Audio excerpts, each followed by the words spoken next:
contemporary art world is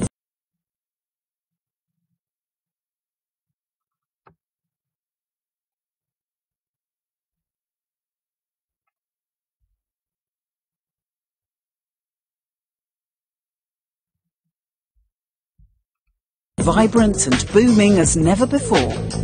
It's a 21st century phenomenon, a global industry in its own right. Brilliant Ideas looks at the artists at the heart of this. They have a unique power to inspire, astonish, provoke and shock. To push boundaries, ask new questions and see the world afresh. Artists like Grayson Perry.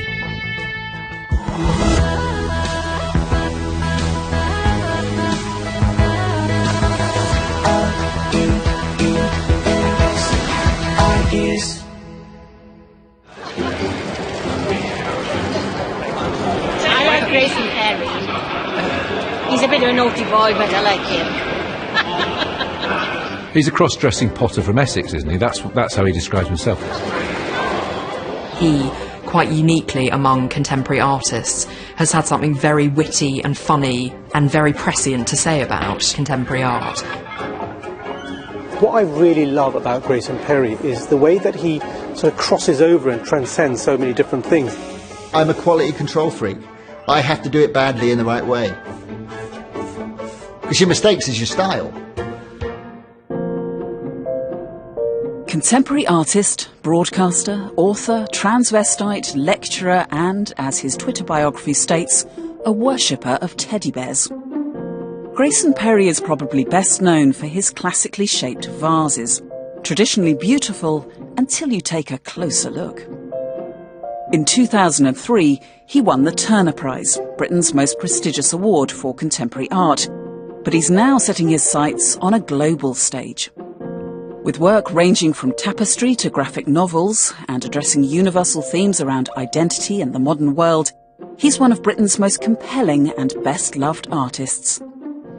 I was born in 1960 in Chelmsford, about 30 miles from London. My father was an electrician, but he left when I was 4. My mother was quite... she's still alive. My mother is quite what you call a drama queen. I have a list of banned words that includes passionate, spiritual and profound. All words it would be easy to reach for when describing the thing that keeps me making art. But the motivation is tender and it needs to be protected from cliches. I have a particular acute allergy to cliches because my mother ran off with the milkman. I suppose what I did, I sort of retreated into an imaginary world because it wasn't the happiest environment to grow up in, and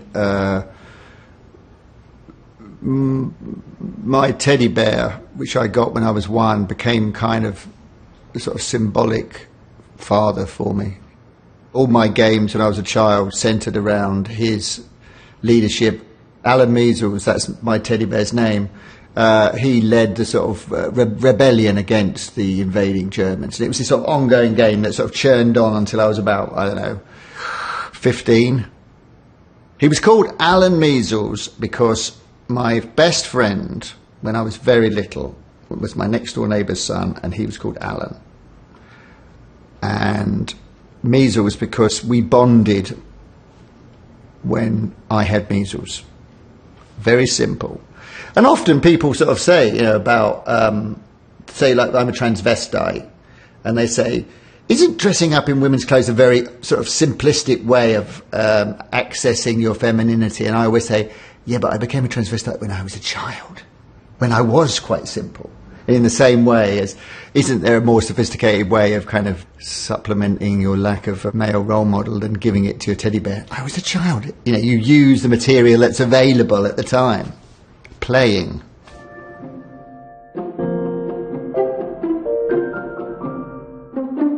I was top of the class at school until all of my demons came home to roost when I was about 14. My academic career collapsed. I think it was just all of my demons, you know, that were to do with my father leaving and my stepfather being a sort of violent, difficult person. I'd always liked art, and then my art teacher just said, "Oh, I think you'll do really well at art college one day." And I thought, oh, I'd never thought of that. I went to Portsmouth Polytechnic, which wasn't a particularly prestigious art school, but it was okay. You know, it was very free and easy in that sort of 60s mould of, you know, try a bit of everything. We don't really mind what you do. You can do printing, you can do sculpture, you can do ceramics, you can do painting, filmmaking. I did it all when I was there. And then when I left art college, I did what every aspiring art student did. I came to London, and at the time, it's almost, I can't imagine a student now doing it. I came to central London and squatted for 4 years. Which, you know, so I lived rent-free in central London with a bunch of 1980s bohemians for 4 years. That was amazingly fertile grounding for me as an artist. He hung out with a group of artists called the Neo-Naturists, who were a kind of really interesting group of mostly women, kind of performance artists, but they did these very grotty, slightly shabby, not very professional performances where they would get naked, they would often paint themselves. Grayson was involved in some of those performances. There's a wonderful early photo of him with his body paint all over him and a little bell hanging off his member. And he obviously got into the spirit of real kind of fun silliness and almost like anti the slick art that they were seeing coming out of places like New York in the 1980s. Everybody in the squat had a good sense of humour, and and quite a ruthless mockery of any pretension. And so we used to laugh about people's aspiring trendiness or something, even though, of course, we were kind of being fashionable ourselves. That's the irony of it. And that kind of filled me. And so I was always attracted to the slightly naff thing, really unfashionable and a bit awful. And so I was always attracted to that. And that's why when one of my friends in the house said, would you fancy doing pottery evening classes, because she was going along, I said, yeah, that sounds interesting. It seemed foolish to go down that route. Pottery? Pottery? Ideas. Ideas. Award-winning contemporary artist Grayson Perry has been described as one of the great social and cultural commentators of our era. But his discovery of his signature medium, ceramics, happened almost by accident.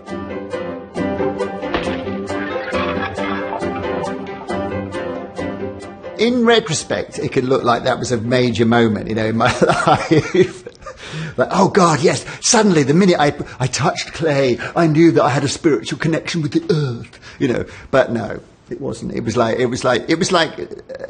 I had a facility with it. I enjoyed it, but I was incredibly inept. You know, I had zero craft skills at the time. The very earliest piece that Grayson Perry made was a plate called Kinky Sex, where there's an image of Christ being crucified on the cross, drawn in this very loose, slightly messy style, which wasn't on purpose. It was because he wasn't very skilled at that time at ceramics. And over his groin, there's a melted coin, which has kind of gone a bit wrong in the firing of this ceramic piece. And across the bottom of the plate are written the words Kinky Sex. So that collision of religion, fantasy, sex, pottery, domesticity were kind of all there from the very earliest work. Here's my trusty kilns. This is my little kiln and my big kiln, because you don't want to fire up a big kiln all the time. And here's my one of my trusty kiln gods. This is my Alan Measles kiln god. This is him as a kind of dogu, which is an early Japanese ceramic. And I use him as a kiln god to protect my work from what I call the gifts of the fire. Because often potters, you know, when they see a lovely dribble or a crack, they go, oh, that's so lovely, that's the gift of the fire. And I kind of go, gifts, they're a bit like what your auntie gives you at Christmas. You don't really want them.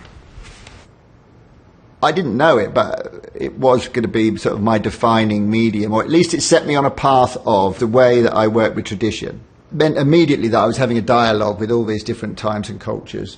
And that is what I do to this day. Whatever medium I pick up on, I'm always looking backwards and forwards. I just go around museums and I go, yeah, like that, I'll do one of them. And that's how I operate. And I've never worried about being original. Because, I don't know, originality, is, as they say, is for people with short memories.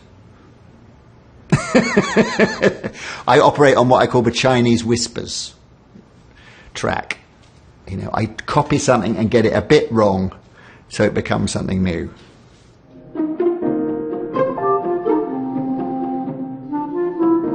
The words contemporary ceramics always fill me a little bit with dread, because there's a sort of knowingness about them, whereas I like something that seems to sort of be unself-consciously decorative and joyful. I think it sits uncomfortably in the art gallery because it was already an art form, and yet it was an art form that was linked to craft and tradition. And I was sort of hovering in and out of the art world because of that. I could feel the tension right up to the point I won the Turner Prize, practically. There was tension around what are these vases doing in an art gallery. On the night of the award, he turned up with his wife and his daughter, wearing this incredible pale purple, ridiculously kitsch baby doll dress and these little red pump shoes. I remember him saying, in his very cheeky way, it's about time a transvestite potter won the Turner Prize.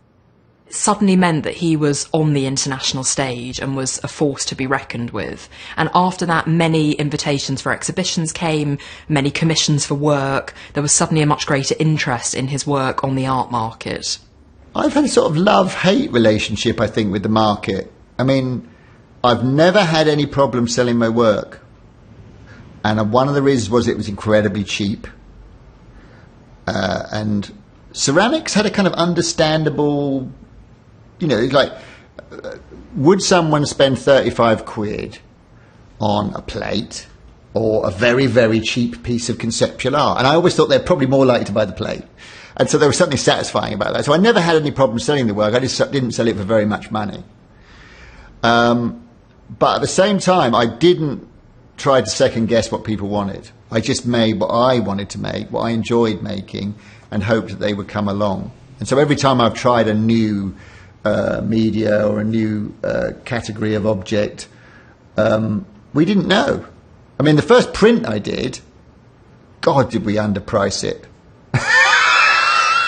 You know, I mean, the first print we did, the Map of an Englishman, I think it was up for sale for £3,500. It sold out in 2 days, and now they sell for £40,000. You know, we underpriced that.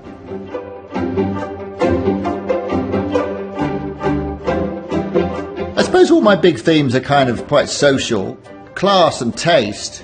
I mean, again, it's about if I see the overarching themes as being about what's happening unconsciously, what is affecting our behaviour without us always realising it.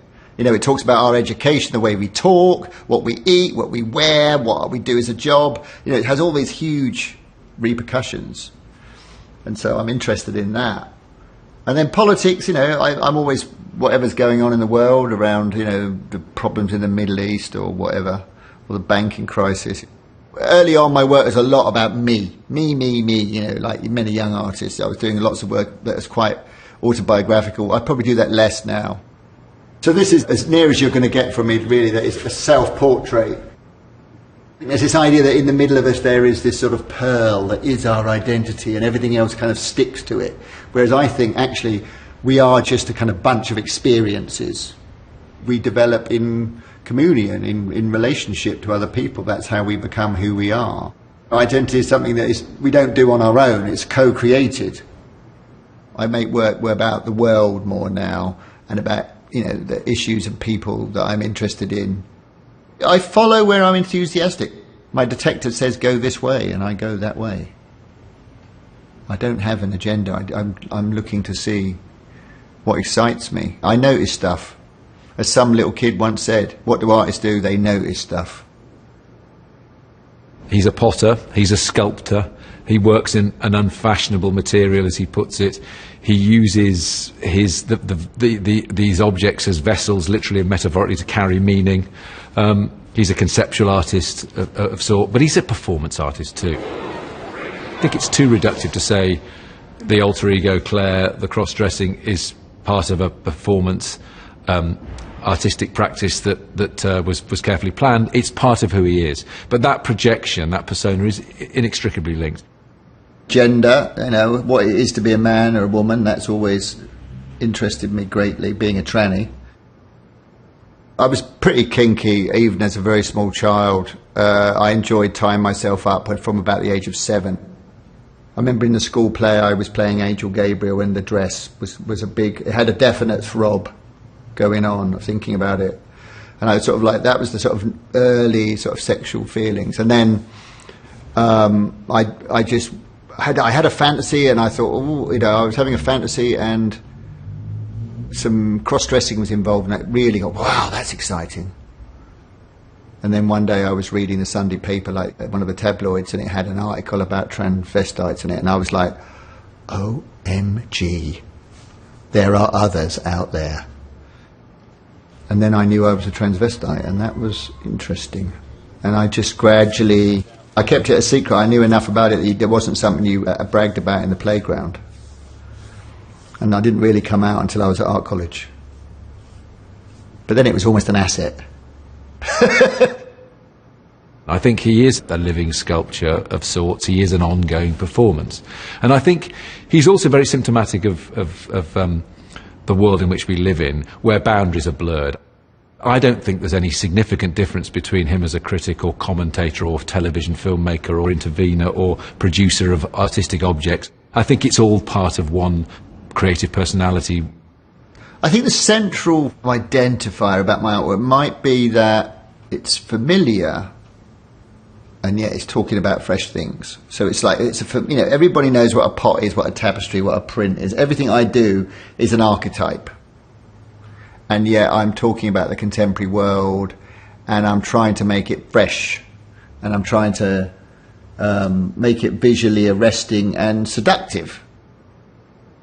He seems to be able to reach people in different ways, and I think part of that reason is because he's a modern artist who doesn't take himself very seriously, even though the ideas he talks about and engages with are very profound. I'm not scared of being seductive, and I like lots of detail and texture, all the traditional things that I'm not scared of doing that. I won't deny me them like some more ascetic, ideas-based artist. I will wallow in it. They're rather beautiful close up. I do like the tapestry because most sort of digital products have a sort of deadness about them, but this has got a liveliness, almost like a handmade object, in that it doesn't behave. I like that. Well, I'm interested in making a sophisticated art for a popular audience. That's what I'm interested in. The first, what I would call celebrity artefact that I made was the Walthamstow tapestry, which is my big 15-metre tapestry. And that was the first artwork. Even though I've been making pottery at that point for 25 years or something, it was the first artefact where people could say, name an artwork by Grayson Perry, and people go, oh, that Walthamstow tapestry. I was cycling along one day, and somebody came past in the car, and they said, love your tapestry! And I thought, yes, I've got an artefact. That's my Damien Hirst Shark sort of moment. I thought, that's good. Ideas.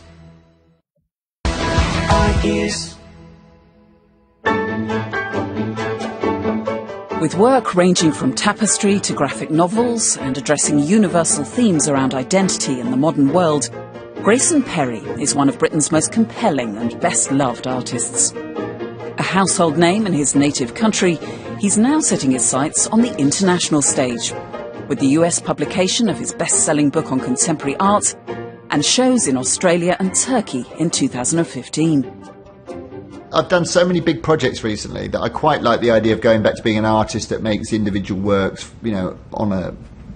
because they fancy making them without any kind of overarching big plan. But then a big plan will come along, and I kind of end up making stuff about that. I haven't quite had that orthodox international contemporary art career, and I'm kind of thinking, yeah, I'll have a go at that for a while, and have shows abroad and and be an artist. I think the other thing I really like about Grayson Perry is that there's a really specifically English thing about him. He just seems like someone that we should feel proud of, because only Britain could have created someone like him. I do like the idea of being a kind of ambassador for a certain sort of Britishness. I think, you know, I'm a pretty British artist. I like the idea of going, oh, yes, that's modern Britain. Oh, very interesting. Oh. But it's got that, you know, it's got tradition, it's got humour. Humour is very important to me. It's, you know, it's engaged socially. So yeah, I think, and I think my work, you know, by trying not to be original, I think I've got a distinctive voice. I hope that his internationalisation doesn't turn him into an English eccentric. And I don't mean that he would become that, he's far too smart. But I hope he's not pigeonholed as that, because actually he's so much more important.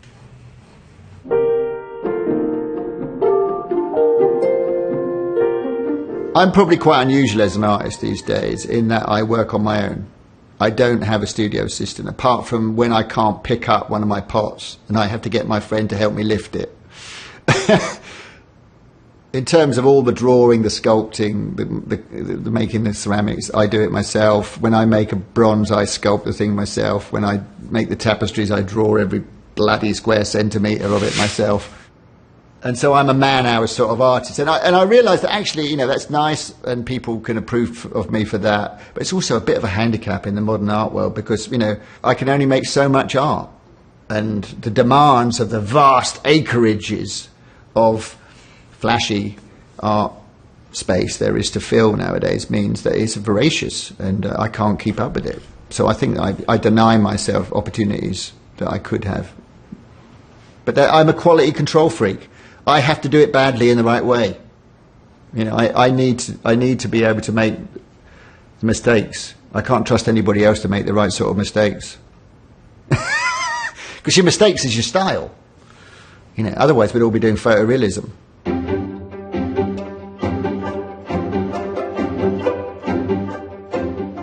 As an artist who exhibits in the public sphere, I still think that my job is to make material culture that people will come and see, that will operate on a level where my unconscious talks to their unconscious.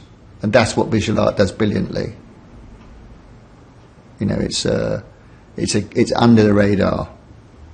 So they're looking at stuff, and while they're looking at it, something's happening.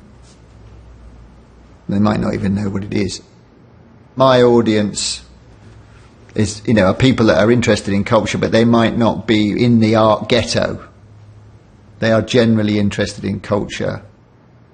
You know, I love it when people say, oh, I took my 14-year-old son to your show and I'd never taken him to an exhibition before because he always complained that his interest was piqued, and he came away, you know, convinced that art was a good thing from your show. And I think, yeah, good. Tick.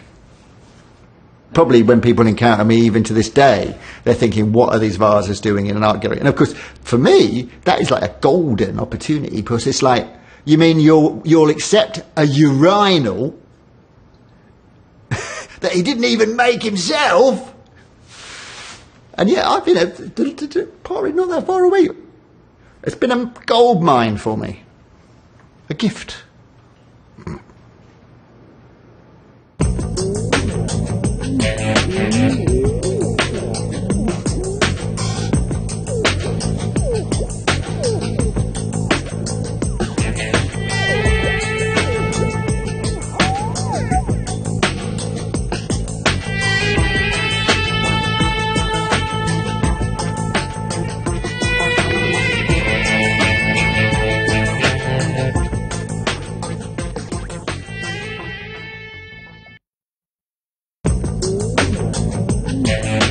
The contemporary art world is vibrant and booming as never before.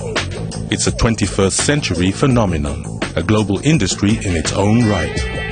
Brilliant Ideas looks at the artists at the heart of this.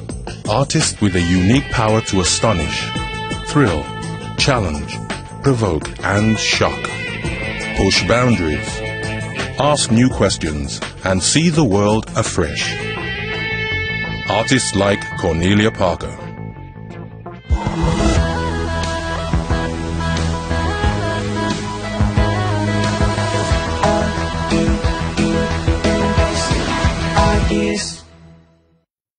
Art itself has allowed me to explore my unconscious, and that's been a lifesaver, really. There is something genuinely poetic about what she does. And she has a sense of drama and theatre. Cornelia, I think, is a quite rare artist. She has an incredibly delicate touch to her work, and yet underlying that there are incredibly strong, powerful messages. I remember seeing her work 24 years ago now, and it completely shifted my own sense of what art could be. And I think that represents how lots of people feel about Cornelia's practice. British-born Cornelia Parker has established a reputation as one of the most inventive and quietly provocative artists of her generation. Originally trained as a sculptor, over the past 30 years, she's developed a broad and eclectic repertoire of work, spanning photography, performance, installation and sculpture. She's never banging a drum loudly. She's sort of planting a quiet whisper in your ear and letting an idea flourish and develop on its own. Renowned for her collaborations with powerful institutions like the police and the military, her work asks probing questions about the nature of rules and the structures that govern us. Parker's currently working on a new piece for the British Library to mark the 800th anniversary of the Magna Carta. And her interpretation of this world-famous charter promises to challenge and provoke. Seemingly the most sort of benign thing, can I know, be provocative. So I don't mind if there's a bit of aggro around it.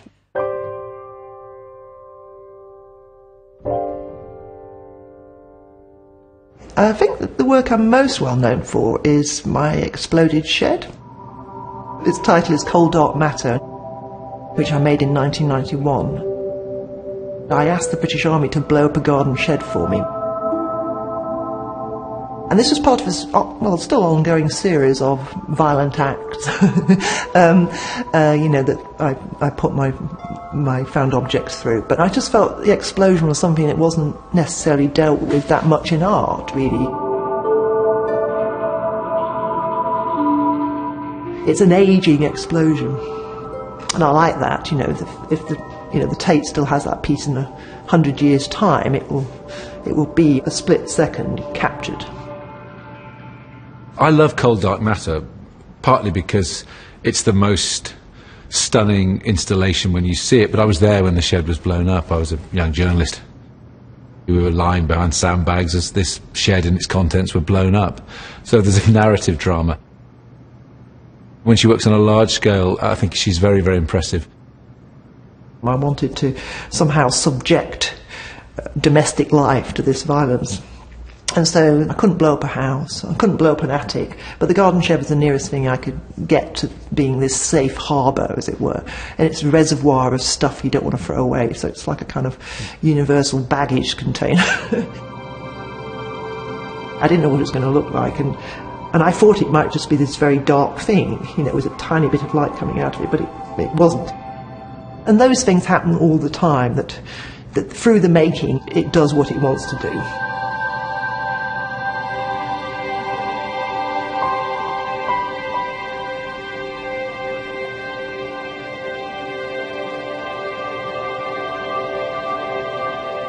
I borrowed Rodin's The Kiss. As a found object goes, this is as good as it gets. And so I was very cheeky. 2003, this is my naughty side coming out, I was asked by the Tate to be in this Triennale that they were doing. And so I asked him if I could borrow The Kiss to make an intervention with it as an object. And what I did was combine it with a mile of string, a big ball of string, which I wound around the lovers. It was a kind of, not quite bondage, but it was suffocating them. It was called, instead of The Kiss, it was called The Distance. And then in brackets, a kiss with string attached. So it's more about the complexity of relationships, that things aren't as romantic as you think they are. They're, you know, the things that bind you together also can suffocate you, and there's constraints there, but there's also sensuality there.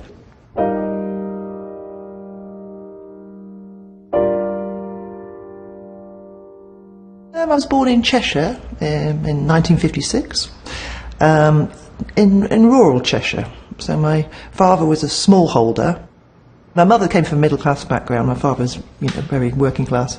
So I spent my childhood working with him outside, laying hedges, you know, mucking out the pigs, milking cows. If I wanted to play, I'd have to go off and do it secretly.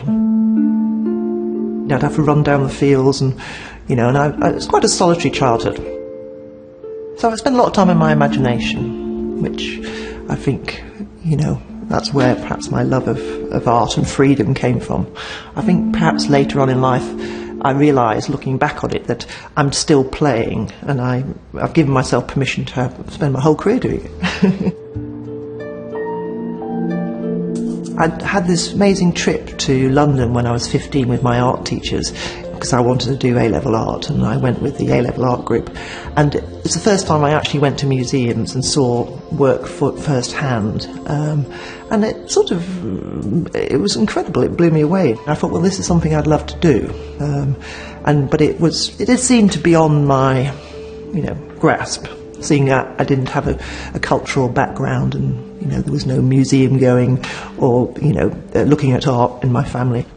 But I thought, well, I really want to do this. You know, it's the only thing that made sense to me. Ideas.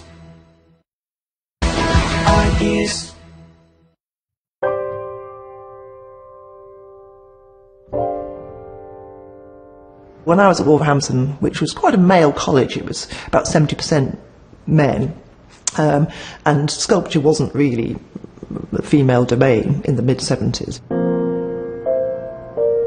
When I was in the first year, I was doing painting, but I was a very bad painter. I remember being down these derelict houses, playing around, just making, I suppose they were installations, but I didn't know at the time. And you know, I felt for the first time that I was, you know, there was something really there to be explored. And I remember thinking, well, I'm trying to paint light coming in through a window. I thought I really preferred the light coming in the window. I'd rather use the real window and the real light, and it was a kind of threshold that I crossed.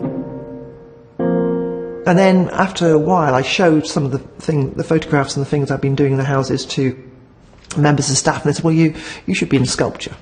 So I moved into sculpture, and then things really started to make more sense, and then I was flying in a way.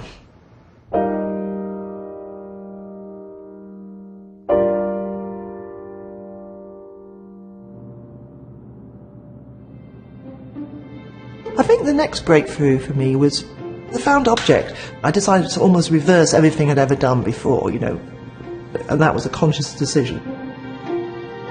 Her work over the 20 or 25 years that she's been making art has both changed and in some ways stayed incredibly consistent. Her themes are pretty consistent, this idea of recovering lost stories or creating new stories by colliding objects with one another. When you see her work, you encounter it, she starts to make you subtly but significantly change the way you encounter the world. I like the idea of using things that everybody knows to try and describe something you don't know, something that's unfathomable. I thought, well, I'm not going to be worried about whether things are cliched or ubiquitous, or, you know, you can't make a sculpture out of a teaspoon. You can. And so that was really liberating. It was great. She's very interested in the underside of things, and whether that's taking silver objects and looking at them both in their shiny silver state and in their tarnished, blackened state. So there's a deep seam, I think, a really rich seam of storytelling in her work. She deals with mortality and the passing of time in very interesting ways. I think she deals with violence, actually, in a very subtle way. I mean, she uses destructive processes and the notion of violence and violation and crime, but it's not done pruriently. she just has this capacity to get under the skin of something. Art's been a great way of, saying things I couldn't say for myself. I've also suffered from depression throughout my life, which is something that I'm still managing. But I think, those dark thoughts get incorporated with the work, so it has got this destructive and sometimes quite violent side to them, but then there's always peace at the end of it. I've got all these kind of themes that have emerged over the last 30 years of practice, and I don't worry about which one I do next.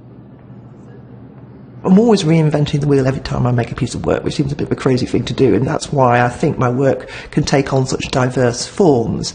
But it's what I need to do to feel free.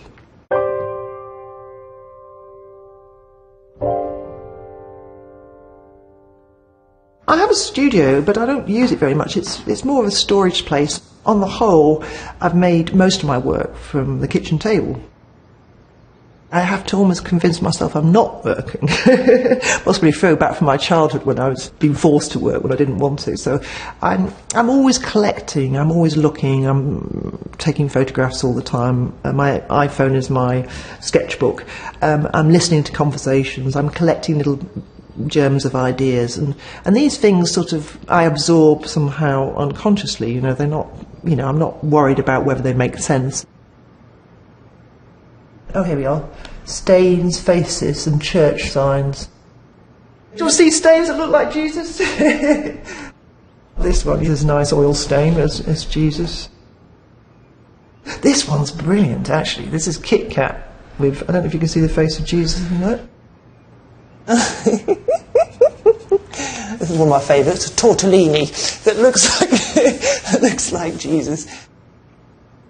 I like to make work that can be easily read on one hand, but it also can be, you can pose a question. So it's a kind of question mark, really. And I think that means it's still active, it still continues to accrue ideas. More studio-based artists, who plough a more particular furrow, I really admire. I wish I could be like Rachel White-Reed or Anthony Gormley and have this very particular honed practice, but it's not something I can achieve, so I have to allow myself to be who I am, which is a grasshopper-minded person. Ideas.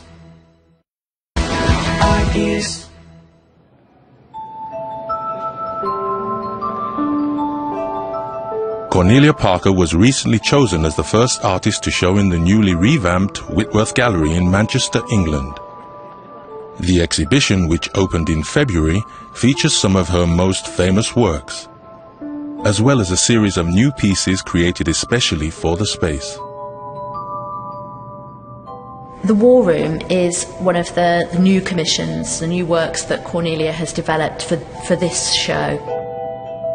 It was designed particularly to fit into our new barrel ceiling exhibition spaces. Working with the leftover poppy paper, the double layer of the leftovers of the rolls and rolls of red paper that go through the machines and poppies are stamped out.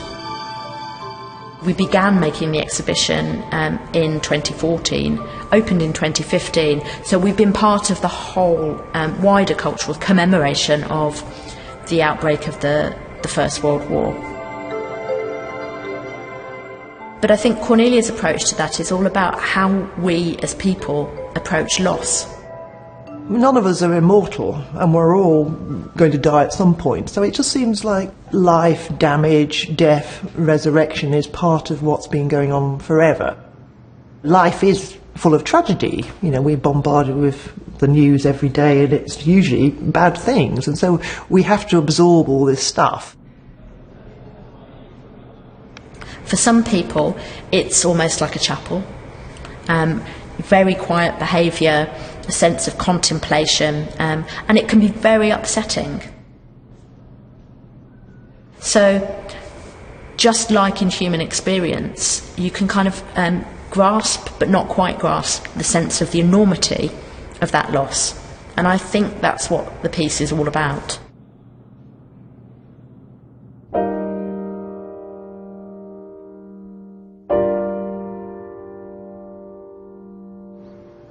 I'm doing a big project about the Magna Carta, which is an embroidered facsimile of the Wikipedia page of the Magna Carta, a snapshot taken on the 799th birthday of the Magna Carta. And it's going to be a 13-metre long, hand-embroidered facsimile. I was spending quite a bit of time on the Wikipedia page, and I was just thinking of ideas, and I thought, well, it's all here, this is all it, this is where, this is getting added to daily, and somehow it's how can you get all that contemporary response to the Magna Carta into a piece? And the idea of the Magna Carta being an embroidery, embroidering the truth, and it's one of those little flashes of intuition, because everybody is using the Magna Carta for their own ends. And defending or undermining it, depending on where they're coming from. So this is a little one of the sections. There's many sections. This is part of the contents of the page. So this is all hand done, and the colours are determined by what colours there are on the internet. I love the reverse of it because it looks like another language. It might as well be Latin or Greek because it's written backwards. This is like the subconscious part of the object, really, and that's why I love it. It's something as benign as an embroidery, but it's also, I think, quite a political piece. The bulk of this piece has been made by 33 prisoners in 13 different jails, so they are mostly serving long sentences, and they're embroidering long sentences because they're writing all this text. And then there's I've invited about 50 individuals from, QCs, MPs, barons, journalists, commentators, activists, campaigners, people who somehow map out our society. Julian Assange embroidering freedom might be very different from Eliza Manning and Buller, ex-MI5, embroidering the word freedom. So you get this beautifully embroidered object, which has got some very bad embroidery in parts, which is usually done by the QCs or the barons, because they don't embroider day in, day out like the prisoners do. I'm here at the Royal School of Needlework in Hampton Court. All the pieces of the Magna Carta that have been done in different places have all come together and they've all been stitched together. And now we're putting on the sidebar and hand stitching this kind of piece of piping all along the edge, which is mimicking the line that you see on the computer screen. This is a bit I can't do, even though I did O-level needlework. My embroidery skills are pretty bad. What happens when it gets to a join, like there? When we get to a join, we'll bring the two together and we'll what we call plunge through the fabric, bring it underneath and then fix it on the back. So you can't see the joint? You can't see, yeah. Ah. And I love this little picture over here of the Magna Carta, which, because it's been taken from the computer screen, is quite abstract. So this is reference to the real thing. That is a facsimile of what you see in the British Library. But because it's just taken from the computer screen, it's just made of little abstract strokes. I feel quite emotional when I see it all together, actually. I think it's hard when you look at it to understand the sheer amount of hours that's gone into it. But I think once it's all in place, it will, be quite magical, really.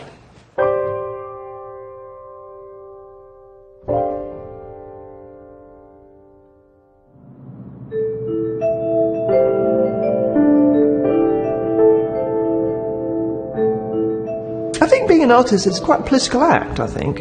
You're like a philosopher, but you're not affiliated to one school of thought. You can be this free thinker and make rational, things tangible, really. And I like that very much, that society does need artists. We are important, and we have to have that as part of our culture, because that feeds so much more.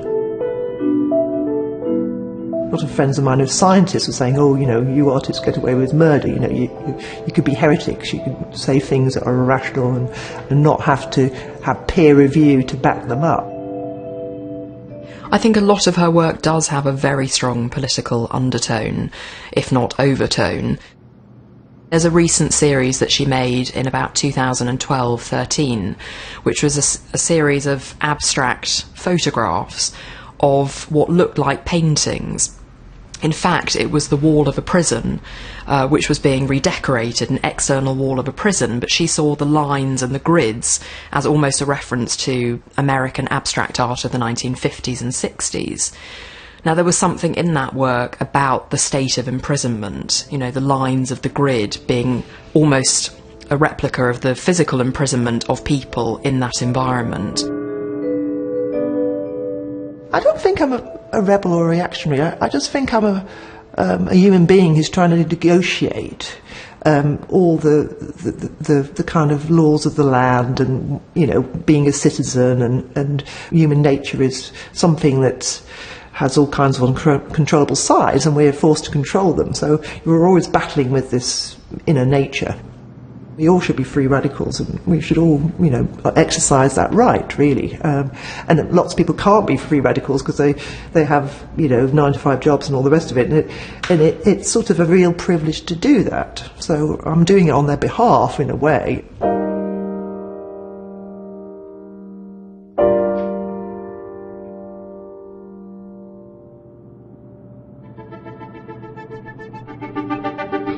Cornelia's had a good, strong reputation in the art world for a long time now, and I don't feel she's peaking. I think she'll get better and better. With her, the experience of making work and the increased opportunities that will now come her way, I think we'll see ever more interesting work from her. She has, at the moment, the most terrific mid-career dynamism. I think she has a sense of doing what she can as an artist to address the really critical challenges of our age. The fact that she can identify the power of objects for their everyday meaning, but transmute them into something incredibly magical and different and wonderful, is a big part of why she's going to last as one of the most important artists of her generation. Well, I suppose all my ideas are either tiny or massive, and I've got all kinds of ideas that I haven't yet realised. But I think I'm uncovering new ideas as I go, and sometimes those old ideas just get left on a pile, and they may or may not get done. You know, so I've had all kinds of ideas, like having a piece of moon rock on Mars and a piece of Mars rock on the moon. I've got a piece of hair of Proust, so Proust might end up on Mars. Who knows? So I never worry about what I'm going to be doing next week or in a year's time. I haven't got a game plan for my work. I just hope my next, you know, my best work is yet to come.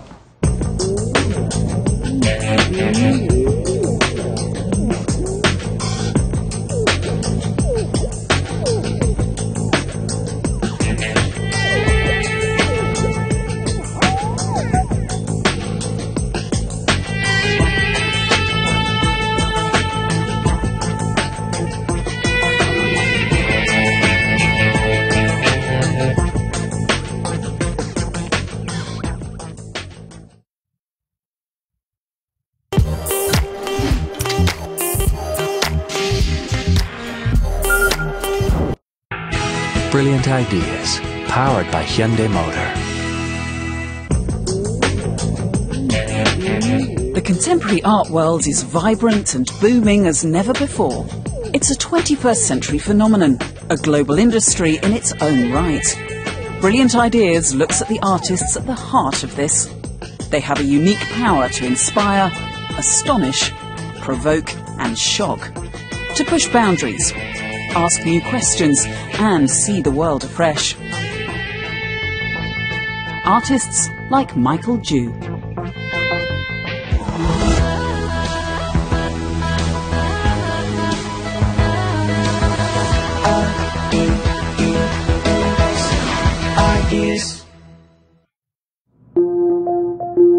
Michael Jew is an artist who delights and disturbs in equal measure. With the best of art, some of the boundaries between I and we and you dissolve. His works range from sculpture, performance and video art, to arresting large-scale installations. He's a conceptual artist. You wouldn't be able to classify him as one thing over another. And in his personal exploration of a wide range of themes, from identity, nature, and politics, Michael Dew has become one of America's most enigmatic artists. His work was able to transform his identity into something more universal, and that's what a good contemporary artist can do, is that. Michael Dew's work, it's about material, it's about new ways of looking, it's about deconstructing things. It allows you to spend time with it and, discover different things within it over time. Michael Dew was never destined to be an artist. Born to scientists, he was, in art terms, a late bloomer, only joining art school in his early 20s. I was born in upstate New York and grew up there outside of Ithaca in the 60s. My parents came over from Korea in the late 50s, early 60s, and ended up doing postgraduate work there. So I grew up in a very active academic environment. I never had known of art as a career. I was never told that you could be an artist. And it wasn't until I took work in Vienna, Austria, doing very low-level science work, research work, that I spent some time with scientists who would rather talk about art and culture. And I felt there was a lot of urgency at that time, and I immediately started cold calling art schools and eventually got in.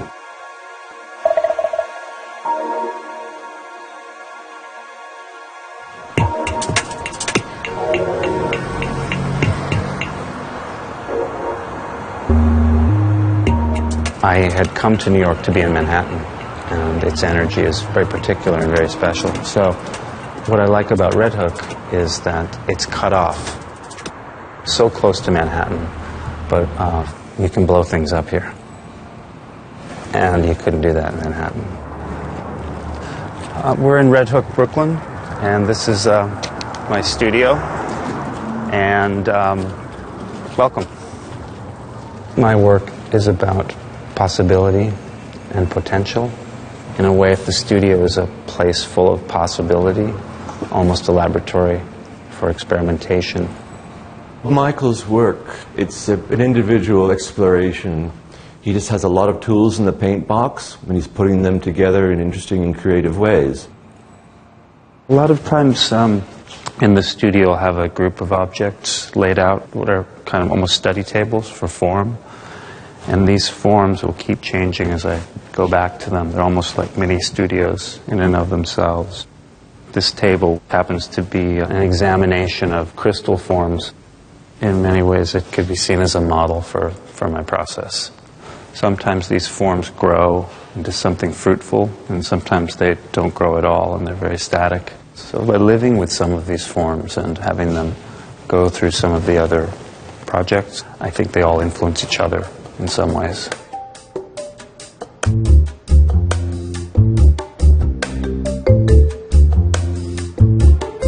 Even though my folks were both scientists, our household was fairly diverse. There was quite a bit of contradiction in terms of science, religion, philosophy. And my father was an excellent draftsman, and he would take us on trips to the forest, and I remember him drawing from nature. Growing up in such a rural environment as upstate New York and then almost pre-suburban Minnesota, I was exposed to a lot of nature and time alone, and I think my natural curiosity in those situations was piqued. This is from a series of works called Improved Racks. In nature, when one of these animals drops a horn, it could go for miles before it drops the other horn. So to me, the act of bringing them together again to one whole seemed kind of poignant.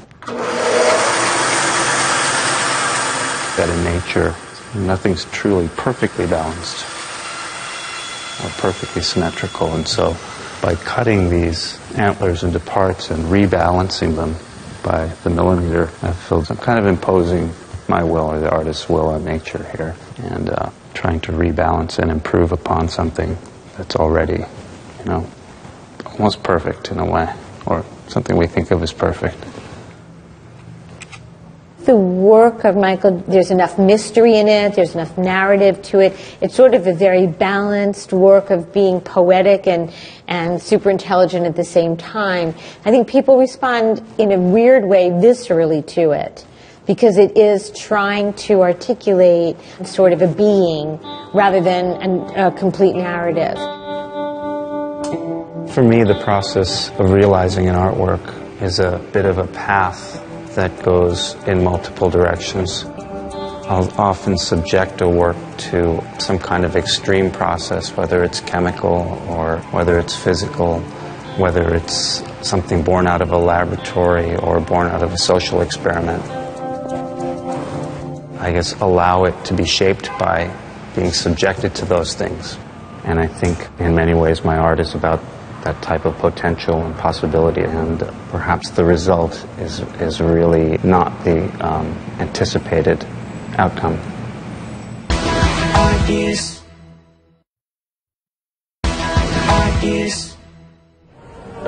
When Michael Jew burst onto the art scene in the early 90s, the American markets had very little exposure to the Asian art world. Though born and bred in upstate New York, he was viewed as not quite American, not quite Korean, and not quite a combination of the two. Michael Jew is an artist that I met for the first time in the Venice Biennale in 1993, and he presented this huge section of a plane from Korean War with his self-portrait as a woman on top of the side of the plane. And that moment, Michael Jew was a complete novelty, because he was the first artist that was able to combine these two different cultures, the Western American and the Korean. Michael has also found success in South Korea. In 2001, he represented the country at the Venice Biennale, once more deconstructing and reconstructing nature in his familiar style. But while he easily traverses between these two realms, he also declines cultural categorization. Being labeled as a Korean artist troubles me in as much as the fact that any labeling is a bit troubling. I kind of resist the label of Korean American, and in many ways Korean strikes me as kind of funny, because it's rather inaccurate. And it really depends on what you're speaking from. And in some ways, I see myself as as absolutely international and primarily American. I think Michael Jew is different because I don't think that he's so wedded to say, I'm a Korean or I'm a Korean American. I mean, he was born in the States, he was educated here, so he was, in a way, not transplanted. He was almost homegrown, if you will.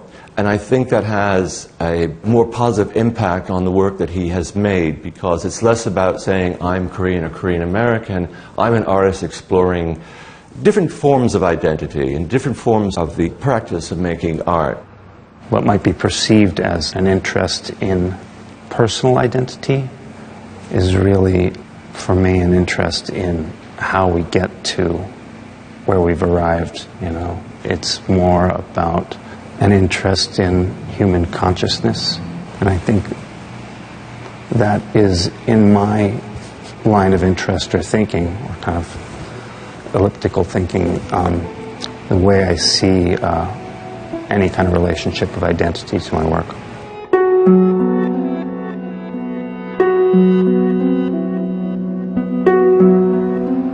One of the things that process-wise that I'm very interested in lately is the creation of and perception of image.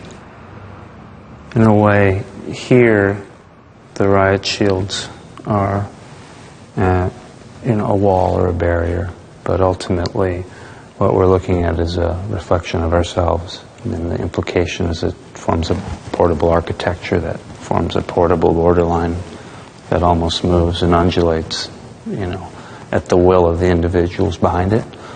But I think when we look at them, or it, or they, I'm interested in how we're looking at a distorted version of ourselves at the same time, and makes you more aware of everything else around you.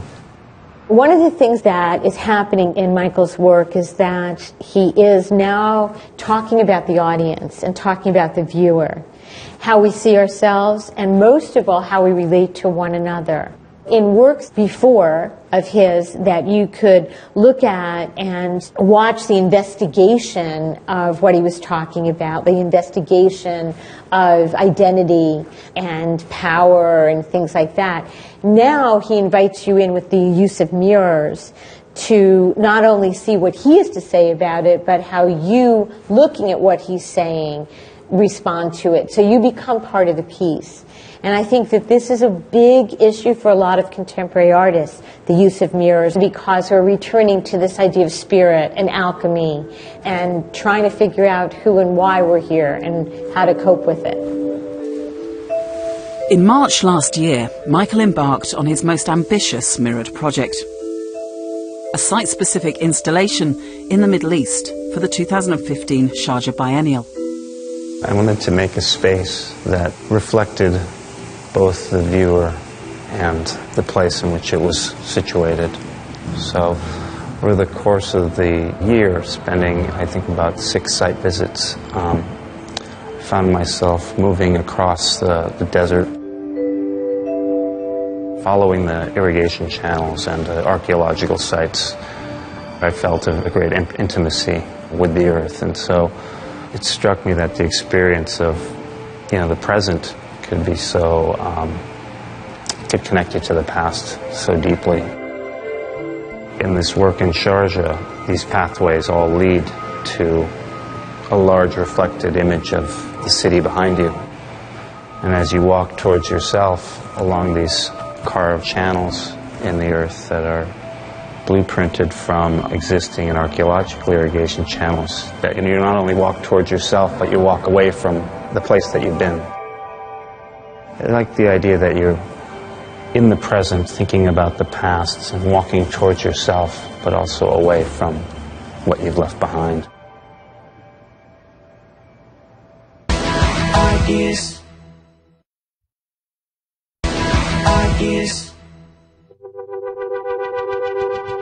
In 1993, at 26 years old, Michael Dew exhibited Salt Transfer Cycle, a video installation that still today remains one of his seminal works.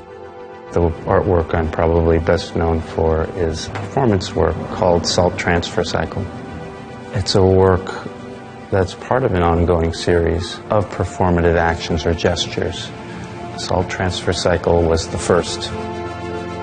Michael placed himself as the subject of the film, travelling across the world in an attempt to articulate our relationship with nature, with salt as the common link. Central to this film was the idea of energy, a recurring theme that has come to define his 20-year career. Salt Transfer Cycle basically dealt with a character, myself, traveling from east to west.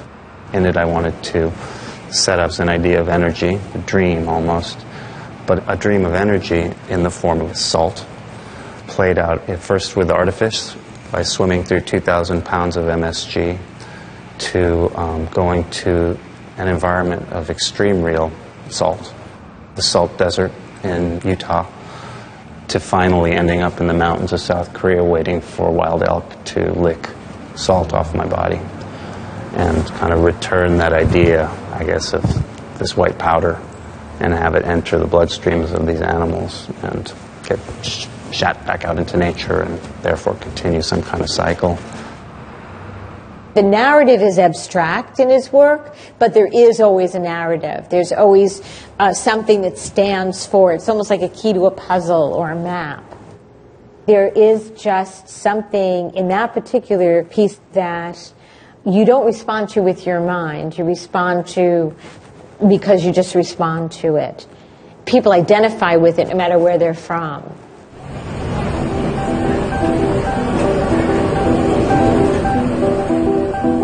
Some of the themes of the work that I'm most interested in are energy and transformation.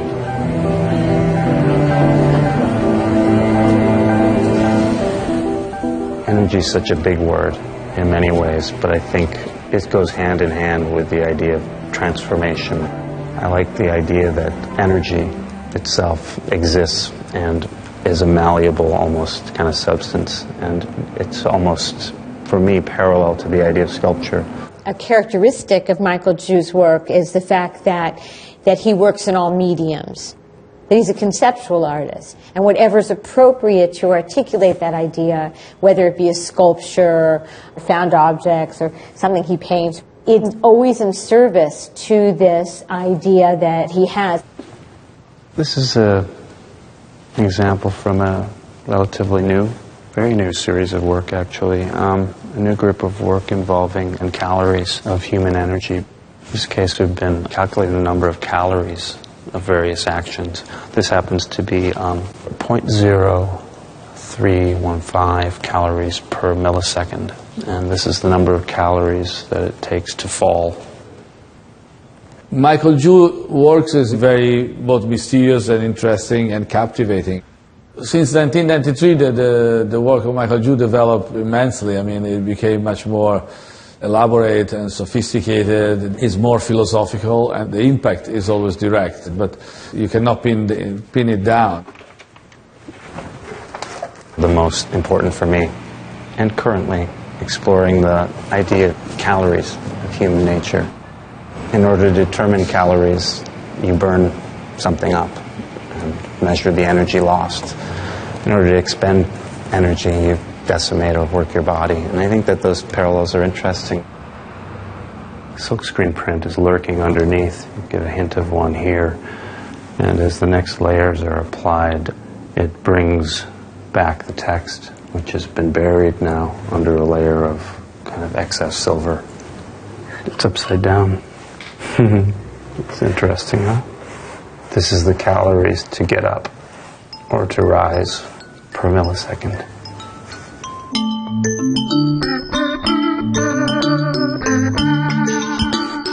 When I first came to art, I was really interested in its possibility for things in the present tense, things that could essentially be launched as an experiment and yield a result that had an immediate visceral kind of quality. I mean, early pieces I was doing in art school were driving people crazy. They were electrifying fresh chunks of muscle tissue so that they would move and make drawings, or interacting in nature, getting animals to do their own actions. Michael has made his career from presenting his ideas in extreme and unexpected ways. But sometimes his unusual approach has also left people feeling alienated. There have been works that are controversial, either because it was the work or it was a hostile audience. My exhibition I did in 2009 wasn't very well received. There was a confused reception because I showed a lot of different mediums alongside each other, when really it was simply about the process of making. But it definitely garnered some of the harshest reviews. The messages are not always easy to decipher in his work. He's very interested in materials and in presenting them in new ways, and some of the information that he's trying to communicate is more subtle. It takes more effort to get into it. It requires you to participate, and I think that's a really important aspect of any artist. If you're just there sitting back and understand, oh, I get it, that's what it looks like, I don't necessarily see that that is successful work.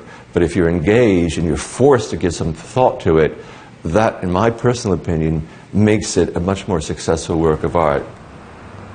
All of the work is always, for me, in the process of becoming or being, whether it's more direct or obvious as synthetic human sweat evaporating to leave salt crystals and amino acid and skin tissue residue, to calculating the number of calories it takes to pull the trigger of a loaded Smith & Wesson police handgun, to waiting for wild elk to lick salt off my body for 10 days, to the idea of making a cast of something in the natural world and then going through a number of processes to arrest that cast of the mold. Some of the results become a little closer to a fixed and discrete art object.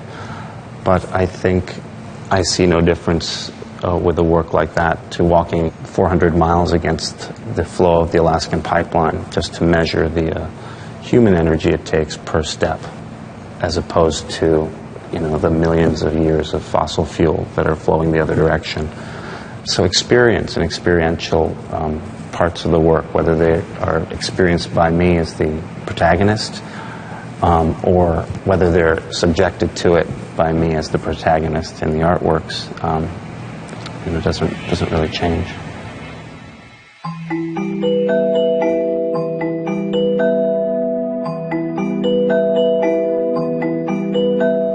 I think my intention for the work isn't about a specific type of communication. I think the embedding of meaning and intention that I have within the work is in many ways the motivation to make and the reason the work takes the particular shape it does. I hope that the viewer's experience or my work in the space is generous enough, physically and visually, to engage the viewer long enough for it to have any kind of impact or take some sort of hold. I think art is one of the last arenas and last areas that defy a certain kind of specialization. The process of making art is an examination or a view into ourselves or where we are at a particular moment. I mean, I think that in many ways, with the best of art, some of the boundaries between I and we and you dissolve into a place where intentionality, process, author, and viewer disappear. And I think that in that place, there's important questions that can be asked that don't get asked in certain other disciplines or practices.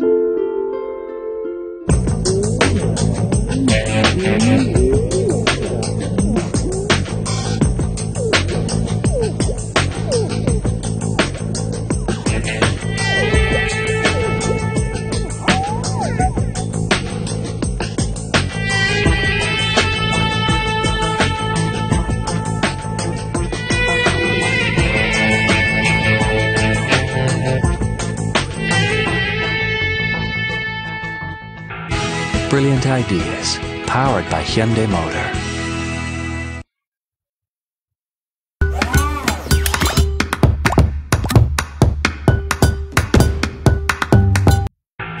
Brilliant ideas, powered by Hyundai Motor. The contemporary art world is vibrant and booming as never before. It's a 21st century phenomenon, a global industry in its own right. Brilliant Ideas looks at the artists at the heart of this. Artists with the unique power to astonish, challenge and surprise. To push boundaries, ask new questions and see the world afresh. In this programme, Yinka Shonibare.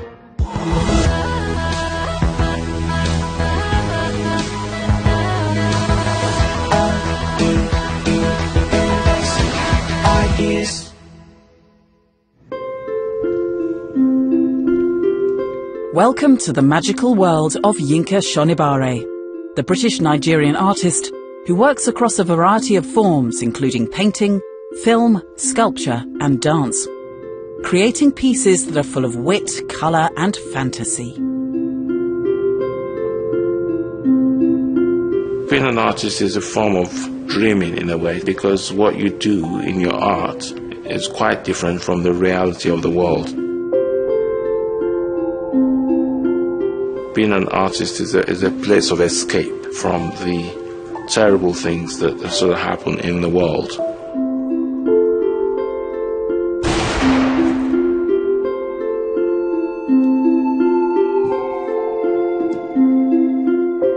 And I like the complexity of art. It's a very, very complex thing to be involved in.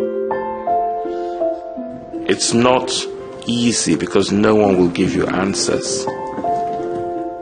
And I like the challenge of facing blankness and creating out of blankness.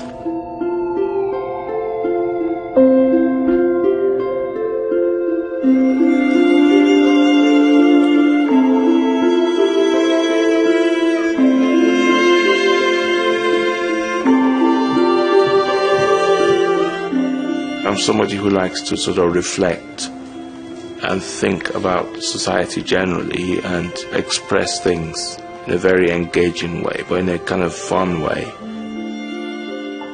My name is Yinka Shonibare and I'm an artist. With Yinka, he's stepping sort of so beautifully between issues and between forms of work, and he said himself that his job as an artist is to create a wonderland, to enchant, to engage people. And that's the beauty. You're seduced into these works and little by little they reveal themselves.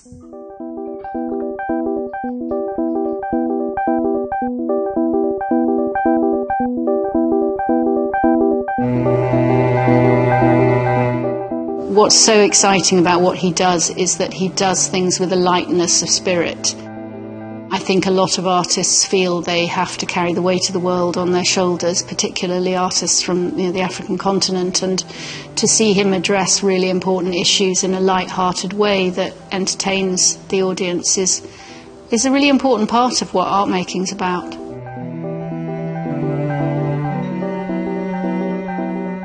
So here is someone that looks into the detail of the history, looks into the detail of each piece that he's crafting, and he's able to marry this glorious sort of decorative piece with politics.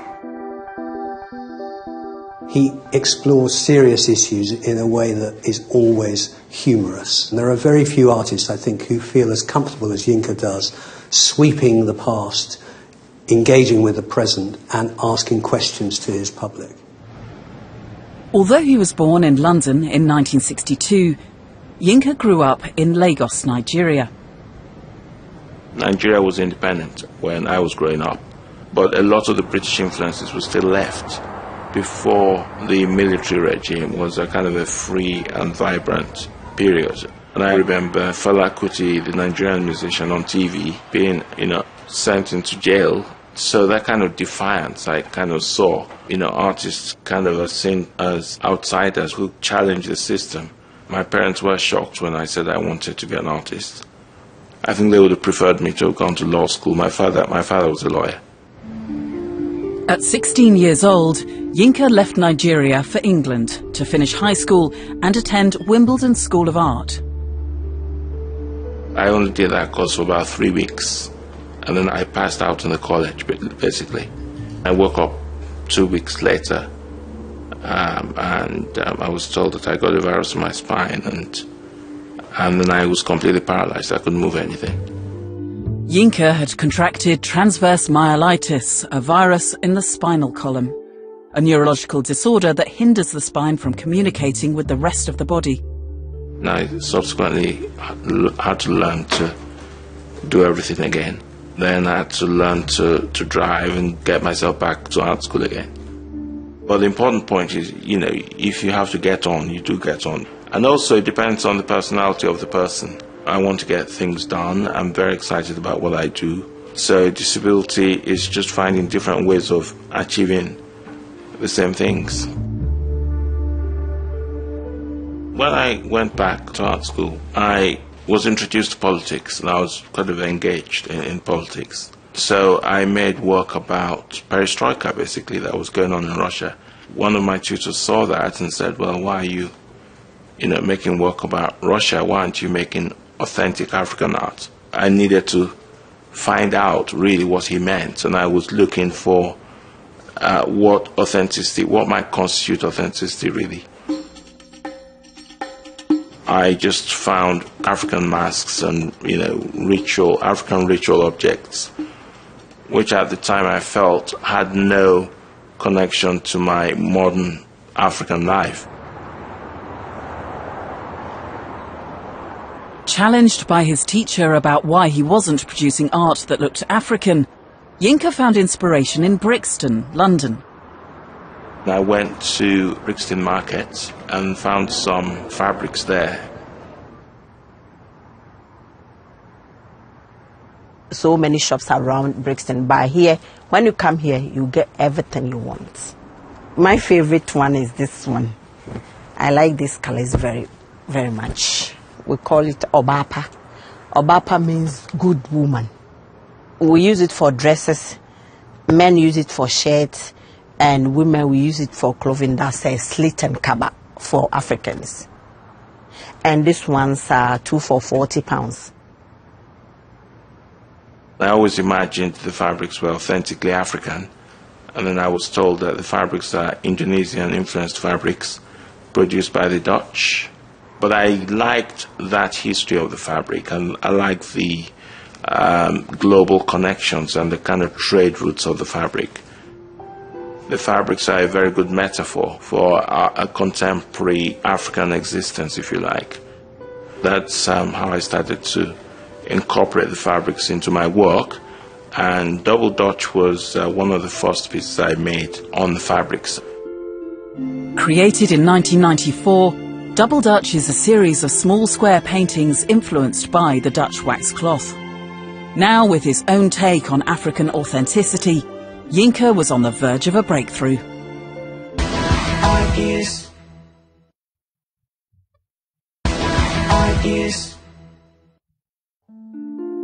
As a young British Nigerian artist, Yinka Shonibare was working in London in the 1990s. His signature use of Dutch wax cloth was gaining him recognition within the art world. I was in an exhibition with a friend, and Charles Saatchi came in. Charles Saatchi was collecting a lot of art at that time. I was collecting contemporary art. In fact, he was probably the only person collecting contemporary art. He liked my work. Soon after that, I then sold my work to Charles Saatchi. Even Yinka could not have known how much this chance encounter with Charles Saatchi would affect his career as an artist. Finding his stride, he won the prestigious Paul Hamlin Award in 1998. The Paul Hamlin Award was an award for my projects generally. I'd moved into photography by the time I got the Paul Hamlin Award. I had photographs on the London Underground, a series called Diary of a Victorian Dandy.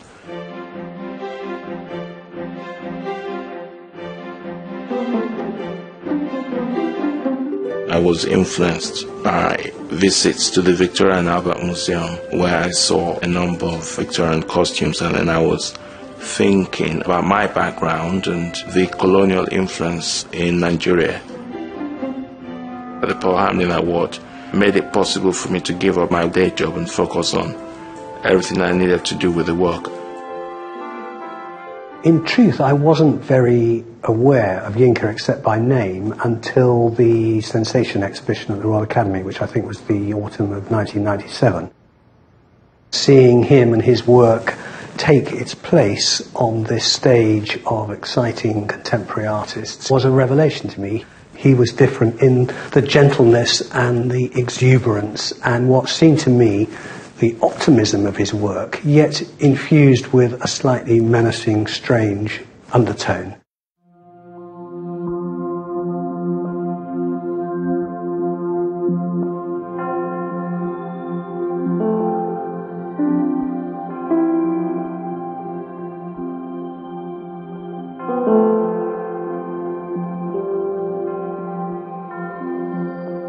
Oh, well, I really have such a vivid memory of first seeing Yinka's work.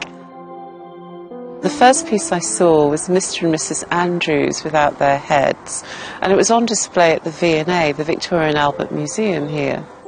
Somehow it was the first time that I could see something that related to my own history as someone from African Caribbean heritage, but living here in the diaspora, living here in London. I developed what I describe as ethnicizing the aristocracy, which is using those fabrics to produce aristocratic dress.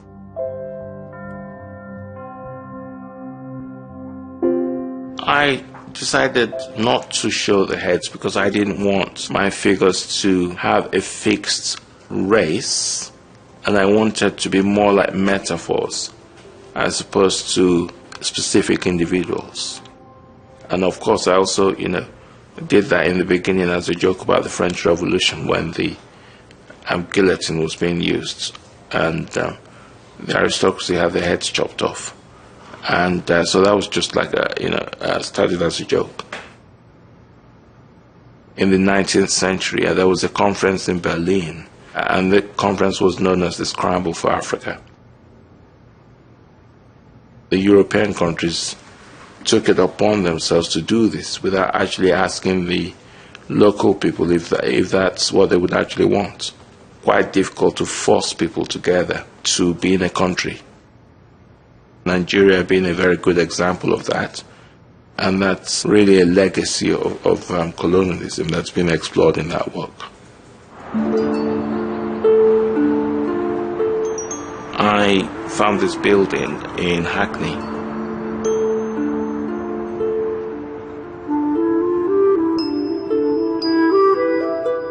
I do works on paper, and I do those here.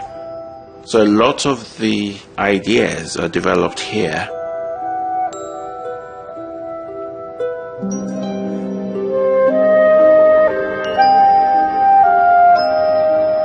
Depending on how much work is required. I work with a number of fabricators. A fellow costume maker was approached to work with Yinka and felt that her cutting skills weren't up to it and thought that it would be up my street, and it is, and I love it. I've been doing it ever since. Dee is very good, and she's able to interpret what I want, and it seems to work quite well. Most of the communication happens through Alva, who would be Yinka's right-hand woman. The whole creative process comes about through Yinka and Alva having a meeting and discussing costume design that they figure will wear, and Yinka chooses the fabrics. This is what we would get from Yinka.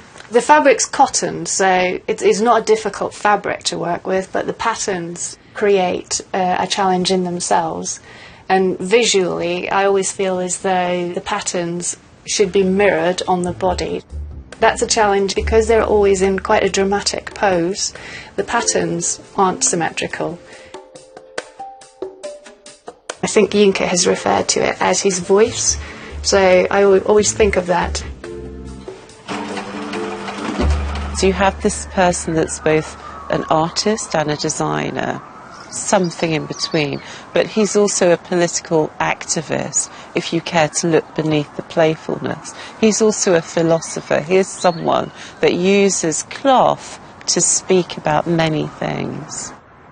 In 2010, Yinka turned his hand to public art, and on the grandest of stages. Nelson's Ship in a Bottle for London's Trafalgar Square. The critically acclaimed work is now on permanent display at the National Maritime Museum in Greenwich. Nelson's Ship in a Bottle is the battleship of Admiral Lord Nelson, who won the Battle of Trafalgar.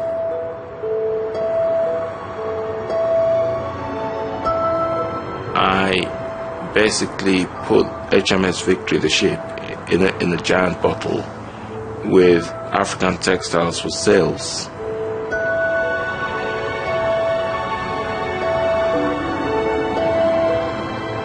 It was very well received. It looked magical in Trafalgar Square. It related directly to Nelson and the whole panoply of sort of imperial might and the establishment of the British Empire. But at the same time, it plays fun with it and rather ridicules it because he puts his flagship into a bottle and turns it into a souvenir.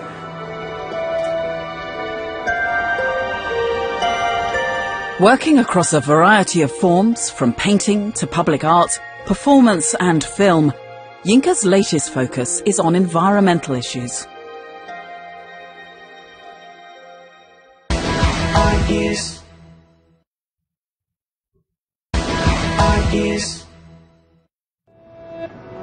Celebrated artist Yinka Shonibare is known for his bold and colourful work, which engages with contemporary issues. Yinka's recent exhibition in New York, Rage of the Ballet Gods, explores climate change with globe-headed Greek gods. But this isn't the first time that he's taken on big subjects through metaphor and imagery. I made a work called Black Gold, which is dealing with the issue of oil. Oil represents 90% of Nigeria's export wealth, wreaking great devastation to local communities, to the environment, setting up polarities of wealth and poverty. And he made a piece called Flower Cloud, which was a really beautiful ballerina, larger than life size, on point on top of a seething, broiling black cloud of oil. And of course, Yinka was playing with ideas of this so-called elite art form, ballet, and who watches ballet, who in a sense owns ballet, but making something extraordinarily beautiful. My work is not about trying to preach politics or being moralistic about what people should do, but essentially they're kind of, you know, poetic explorations, really, of you know, of ideas.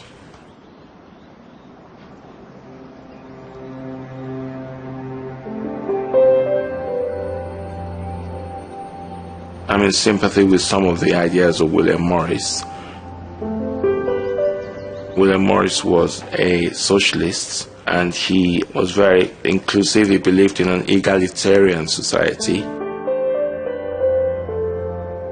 There's a complete meeting of minds, I feel, between William Morris and Yinka. Both have this joy around the decorative, both have a political side, both have a philosophical side, and so both of them, for me, epitomise this idea of art for everyone, beauty in and through the everyday.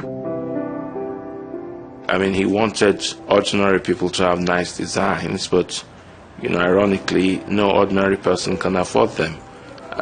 You know, and but things are kind of very well crafted and you know, very nice. So I very much like what he stood for. In the spirit of William Morris's egalitarianism, I wanted to produce a project that was inclusive. So I got the members of the public in Walthamstow to reconstruct his family albums. In William Morris' family album, we begin to see Yinka move away from that more obvious connection to Africa. We see William Morris's family cast in a new way. There are brown faces, there are black-skinned faces, there are Anglo-Saxon faces. So we begin to see this idea of what makes up a contemporary family.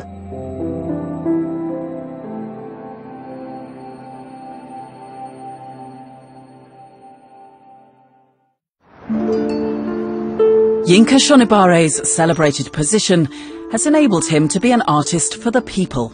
Within his studio, there's a project space, a platform for emerging artists to show their work.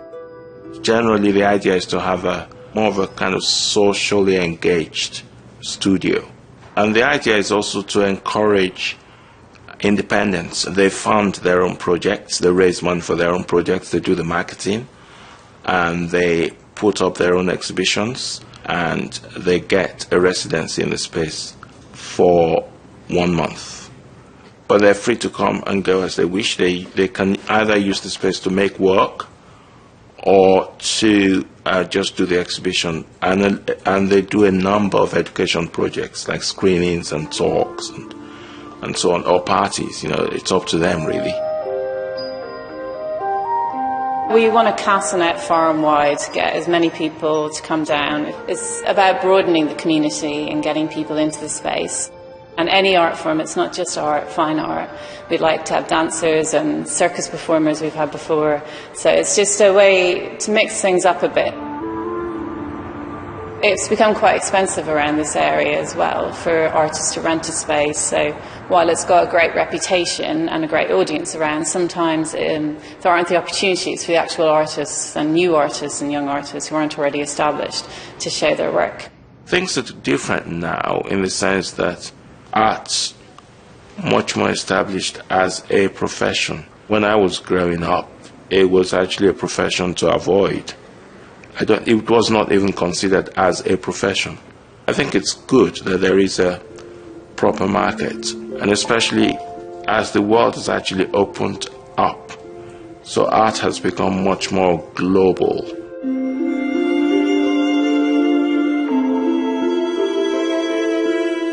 The art world is different because of his presence. It's enriched by his presence. He has exercised influence by releasing people from some of the conventions that they've worked within in the past. I think that he absolutely inspires and makes one feel that anything is possible. It's very accessible, so you're able to talk about difficult issues like difference, post-calamity and race and culture. It touches on all of our need to belong, all of our searches for family. And I think that's the strength of this, because it shows that there's a connection between Yinka's work and everyone. You know, the human experience really is what he's talking about. His voice has been heard for a while, and I think he's influenced a lot of African artists. He's part of the establishment, and that's not something that we would have expected 20 years ago.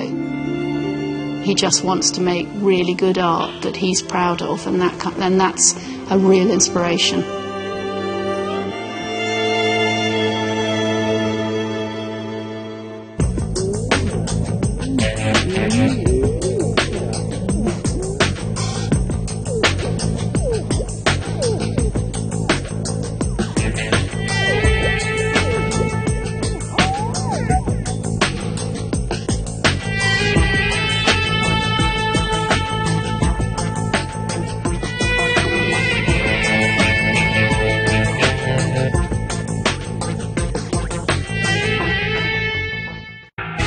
Brilliant ideas, powered by Hyundai Motor.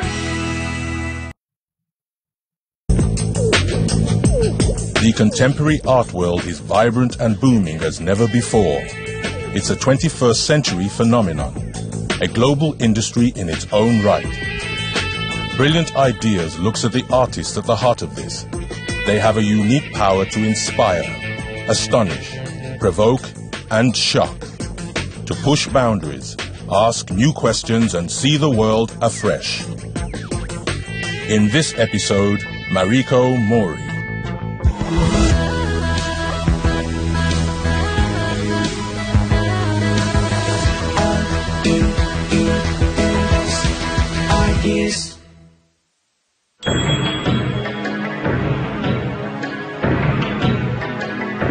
With a career spanning nearly 3 decades, Mariko Mori is now one of the world's best-loved artists.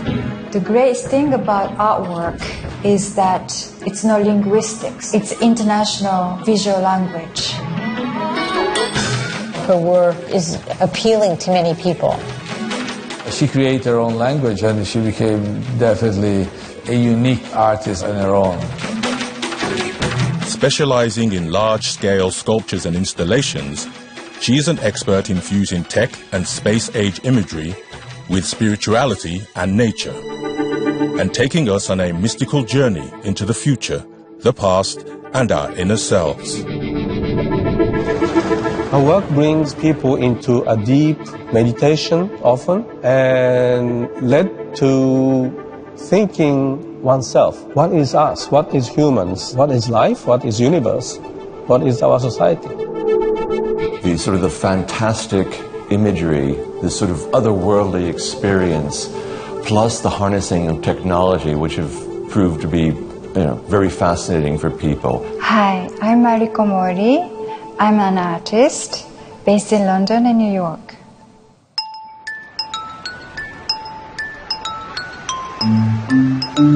Before becoming an artist, Mariko worked as a fashion model, walking the runways of Tokyo while she was a fashion student in the 80s. I used to collaborate with a fashion photographer to produce some images. I designed costume and hairstyles and so on, like a test shooting. And I believe that's the time that I started to learn the vocabulary of creating images. But of course, at the time, I wasn't really intention to make artwork then. It was only when she went to art school in London that she decided to build on those early photographs, creating a body of work that would launch her career. I was really thinking about the Japanese society. I saw quite a difference, especially women's role in Japan at the time in society. I wanted to make some kind of a social comment on those issues. It's futuristic. It was one of the first times that you saw a different type of contemporary art coming out of Japan. He was able to sort of pick on that exoticism that was extremely fascinating to foreign audiences. Although I'm making a social comment, while I was producing these photographs, people did kind of react to the situation, so I photographed that too. For example, one, it's subway. I'm in a subway, and people close to me were completely ignoring me. The people in the back was really staring at me. So you can really see the emotional reaction that in the Japanese society, they kind of closed when it's like closer and kind of you notice, but you're ignoring. The other people in the back, they're really paying attention. So this kind of a quite strange atmosphere that I wanted to really depict. I thought she was touching a very interesting part of urban life or contemporary life, not only just in Tokyo, but it's happening everywhere. The kind of unwillingness of the people to recognize her presence. And that was quite striking, and that's the kind of indifference that all the big city is experiencing. That was one of my pleasant surprise that, wow, Japan is producing such a new artist with a universal artistic vocabulary.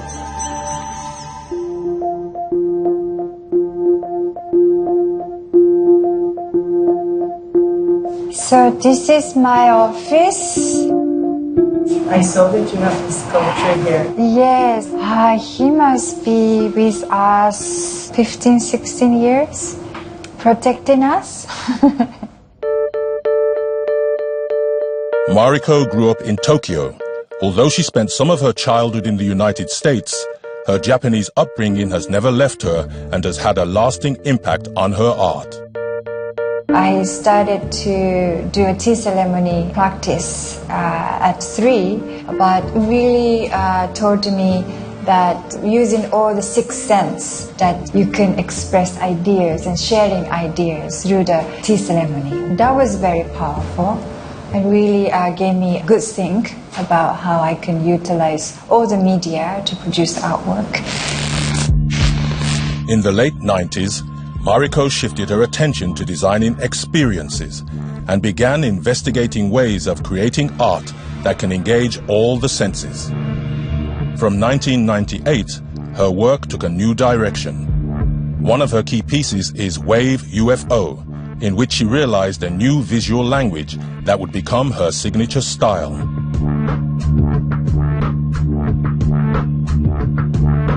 She has developed a language that is classic and reflects a specific dimension of the Japanese culture in between a fantasy world and the futuristic world and scientific world and a religious world. It's very specific of Mariko Mori's work and unique. I kind of removed my body existence in a work. In other words, I started to produce work, more architectural work. I wanted to more talk about a deeper consciousness of mind rather than the social kind of commentary work. Way before, I feel, is that more successful work that have able to reach out to many different audiences from a different culture.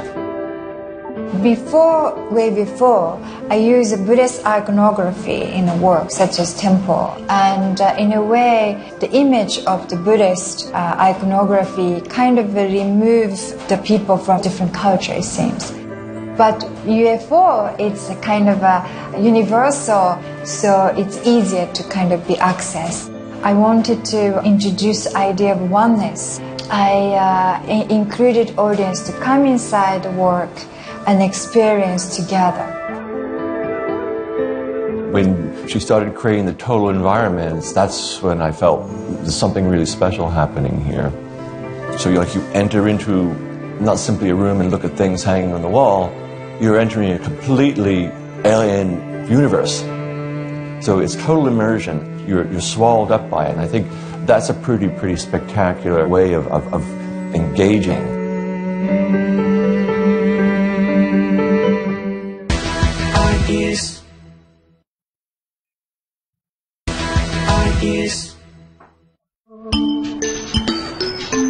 Mariko Mori is just one of a handful of female Japanese artists making it big in the international art world. Today, she works out of her studio in Manhattan, her second home next to London. I love New York very much. I think it's one of the unique places in the world that many different people, different kind of culture, all mixed, but we're still living together. I think it's a role model of how the world should be. And it seems with Mariko, everything is a unifying white, even her clothes. Do you always look like super perfect with your hair always moving like this? She knows. No, not true. While Mariko is one of Japan's most successful artists, being called a Japanese artist is a label she prefers to avoid. People don't recognize her as a Japanese artist, even though she is creating and touching very fundamental Japanese elements and subject matter. She is, first of all, a very successful international artist. I'm not really feeling myself as Japanese artist since I've been living outside of Japan more than 25 years. I still practice tea ceremony. Culturally, I would like to keep the connection. I think it depends if the Japanese people think I'm Japanese artist, maybe I'm Japanese artist, but it depends, you know. I think some people think I'm Japanese. It's up to how you decide.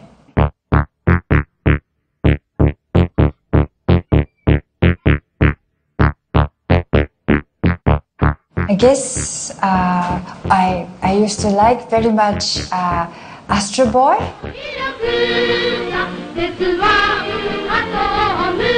and animation from TV that especially quite futuristic, and I remember playing out my room making everything futuristic kind of for new waterfall, and we had a little kind of Photoshop photo with a ring with a new water.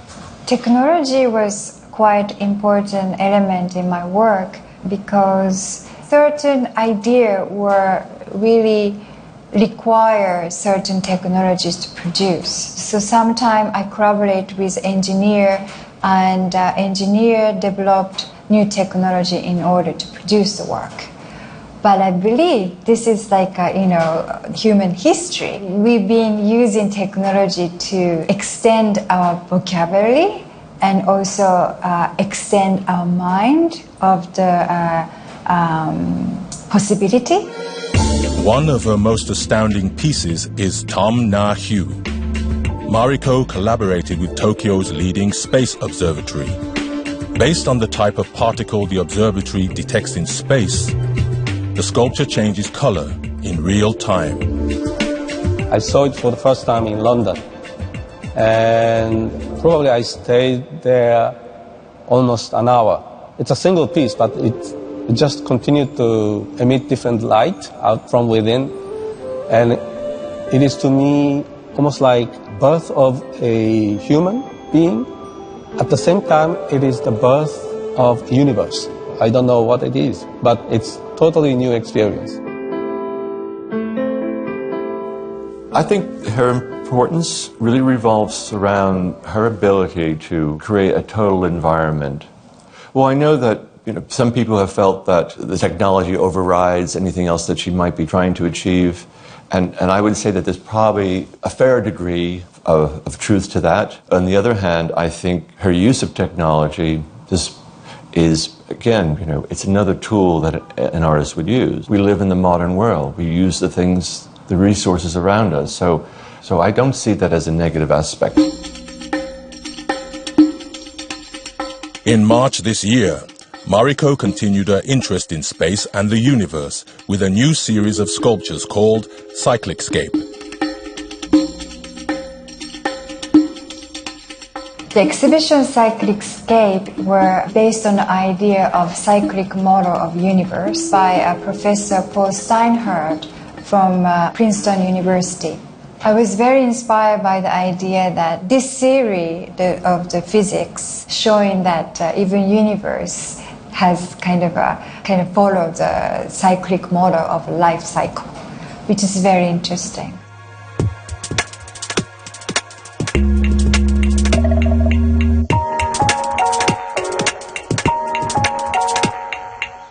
The string theory suggests existence of multi-universe and parallel universe. In a way, is that each sculpture are representing universe. So we have 5 sculptures here, so it's kind of 5 universe. It's not talking about physicality of universe, but it's kind of energy flow. It's coming back to the same spot again, like an endless circle of the life of universe. It's really beautiful, and it's so shiny and beautiful, and looks like floating. Yeah, I like it. This kind of circulation idea of a universe, it's something similar to Buddhist philosophy of circulation of the life, death, and rebirth. So therefore, I was quite intrigued by it. I was impressed. Didn't expect to see this kind of forms. The unnatural materials all of a sudden become these organic forms, and they carry life and light, and they almost become moving. All of her sculptures have been painted with a specially developed blend of holographic and fluorescent paint, which changes color depending on where you stand. These are very playful, and they play with your perceptions. Once I started turning around it, I couldn't stop because I like what it was doing to my eyes. It's like your eye moves in 2 different directions at the same time. While the reception to this exhibition looks positive, Mariko's trademark of using pure and simple forms has also polarized critics in the past. I think that the earlier work, people loved the novelty of it. And I think the later work, some of the people feel like the forms that she is using are, well, we've seen them before kind of thing. But I have to say, not in defense of the work, but what she's after in the later work isn't novelty. It is actually a coming home. So it's sort of like it's akin to maturity, if you will. It's like a teenager going out and partying, and having a great time and being a bit outlandish. And then as they get older, they're like, oh, you know what? It's nice to have a walk in the garden. I always challenge myself of not repeating myself in a way and doing a different media, using the new technologies or presenting new ideas. And so if you hate it, I feel sad, but I think work itself also has its own life. I think any artwork is a reflection of your mind. Depends on who you are. When you see the work, people will interpret it quite differently. That's quite interesting about it.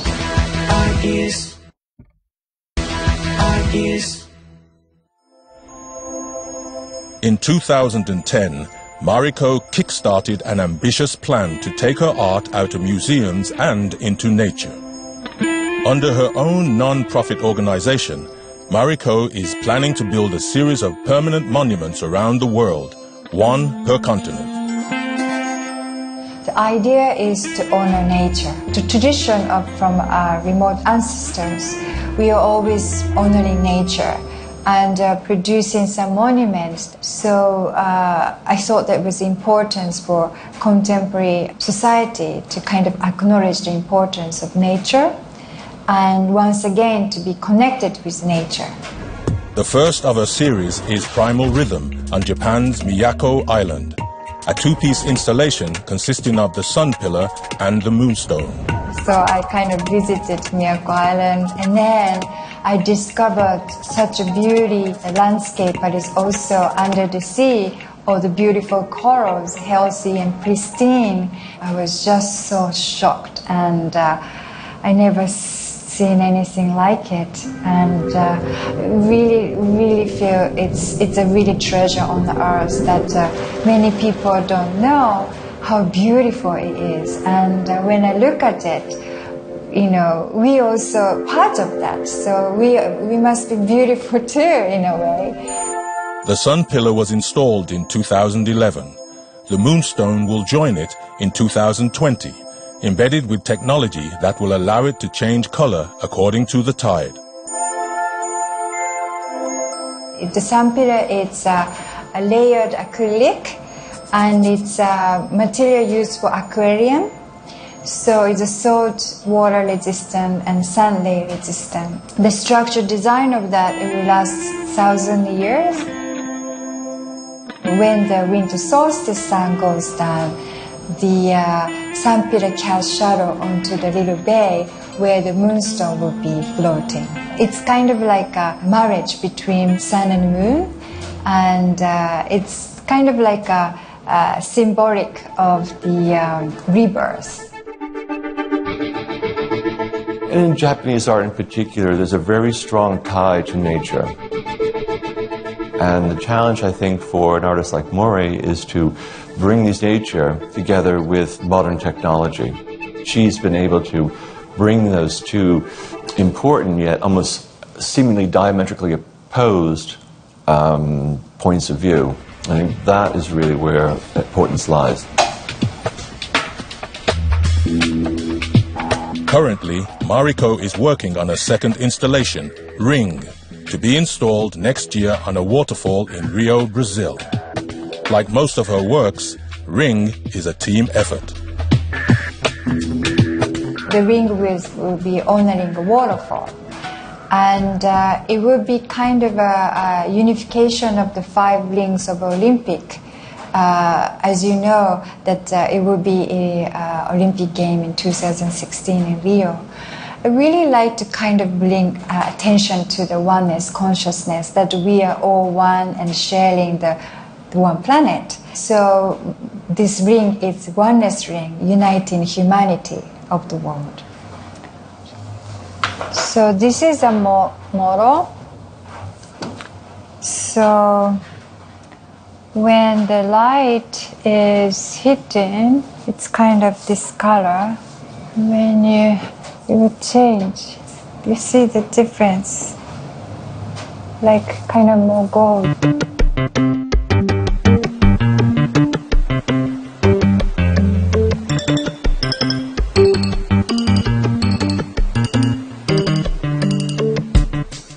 The great thing about artwork is that it's not linguistics. It's international visual language that could reach anybody in the world. You know, we have many different kind of people and a different culture and so on, but we all came from Africa originally, and 90% of DNA that we are sharing with everybody, that we all came from same origin. So in a way, we are all the same, and we are all the kind of connected.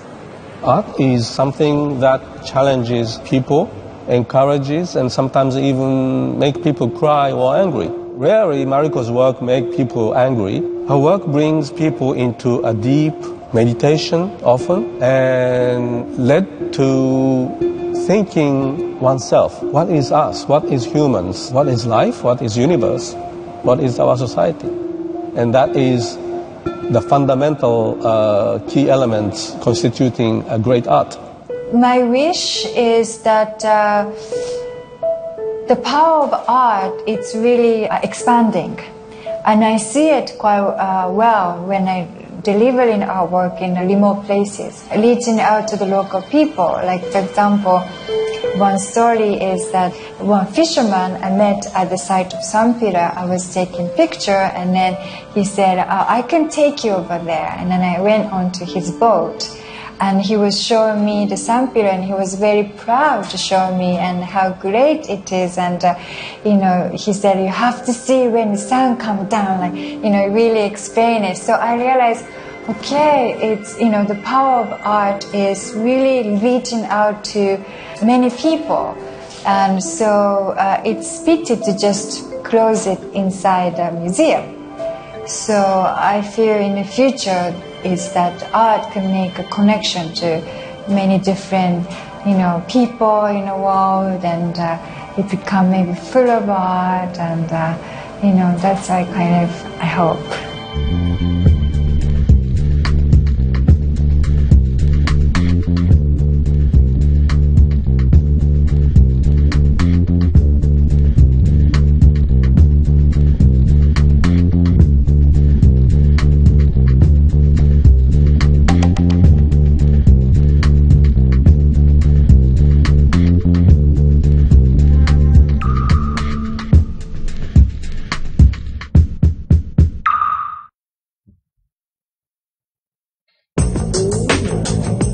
The contemporary art world is vibrant and booming as never before. It's a 21st century phenomenon, a global industry in its own right. Brilliant Ideas looks at the artists at the heart of this. Artists with a unique power to astonish, challenge and shock. Push boundaries, ask new questions and see the world afresh. In this programme, Luke Jerram.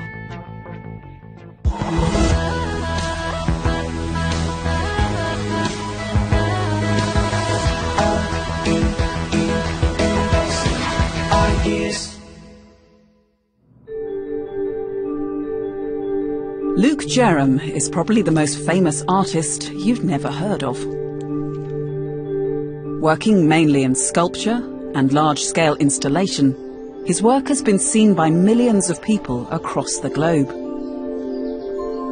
You may not know his name, but chances are you've come across his artwork and may even have played it.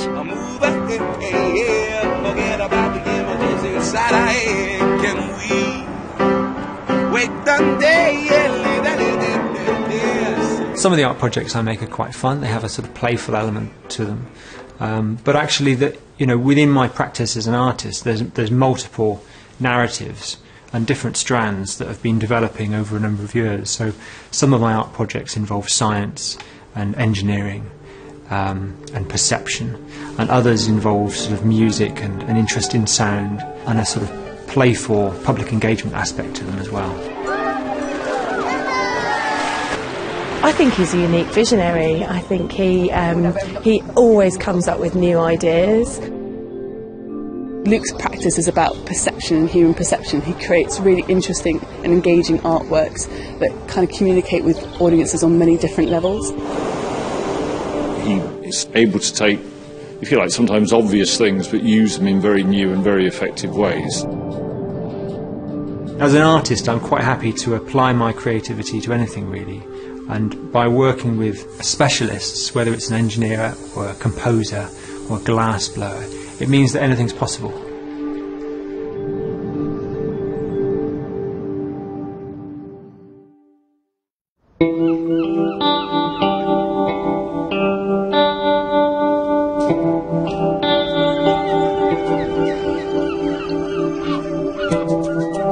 UK-based artist Luke Jerram is preparing to install Withdrawn, a new work which opens to the public in just a few weeks.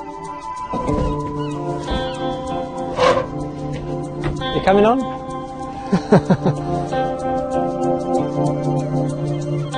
He's collected old fishing boats from around the country and plans to place them deep in the woods outside Bristol, where he lives and works. Withdrawn came as an idea by all the flooding that we had last winter in the southwest of England, where you'd see houses underwater and cars floating down roads. And I think with those sort of extreme weather events, you end up with this very sublime, almost poetic imagery. And it is awful, but at the same time, they're very strong, powerful images that come out of tsunamis or tidal surge. The imagery for a set of fishing boats abandoned or that would have been dumped perhaps in the middle of the woodland came from that kind of experience. The boats will act as a venue for all sorts of lectures and performances. One of my slight concerns is if people have heard about the project and they go to see the boats in the woods, there may be a percentage of the population who will go, but that's just some boats in the wood.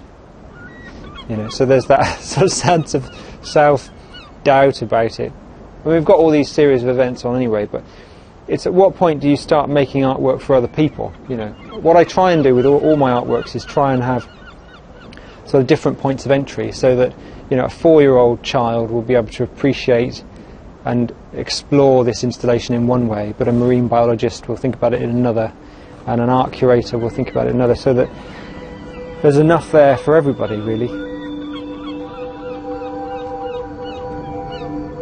I suppose that all the art projects I create are ideas driven, so they stem from a particular concept or a brief that I'm given. And ideas can come from anywhere, I think. You know, I'd be quite happy to create an artwork out of a set of ladders, you know. I think we're all innovative. We can all come up with ideas in the pub on a Friday night. The trick is being able to take those ideas and actually make them happen. The idea for Sky Orchestra came from visiting Tunisia, and I was staying in a small town on the edge of the desert called Douz, right in the south of Tunisia. And in the middle of the night, as I was laying in this sort of dark hotel room, a minaret started calling right on the edge of town, and a few minutes later another minaret started calling slightly closer. And after a while there were like 10 minarets calling from all different parts of the town right across the city. It was a very beautiful experience. And it just sort of lifted me into this space on the edge of sleep. And I came back to Bristol and I bumped into a hot air balloonist. And it sort of came to me, this idea that actually I could recreate that edge of sleep musical, sculptural experience for the public by strapping speakers onto hot air balloons and playing music to affect people's sleep. And we would fly over cities to sort of inspire people's imaginations.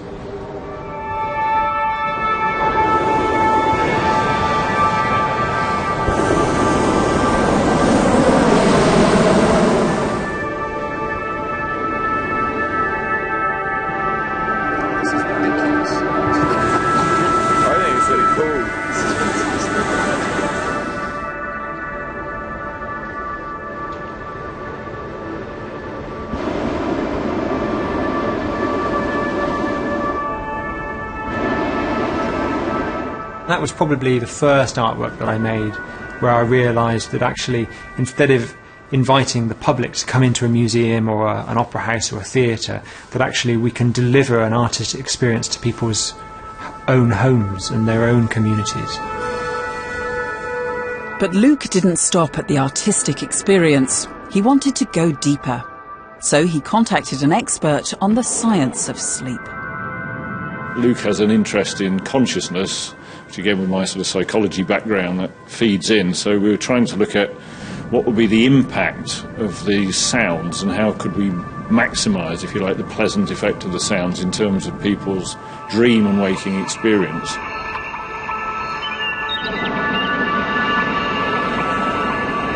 I think our lives are often very regulated now. We live in a high-tech society and we have all these gizmos, but somehow I think Luke often taps into a very fresh, new aspect, and you have to sort of stand back and say, well, I kind of know the components, but he's put them together and created something that's really different and new, and I think that's one of the best things about what he does.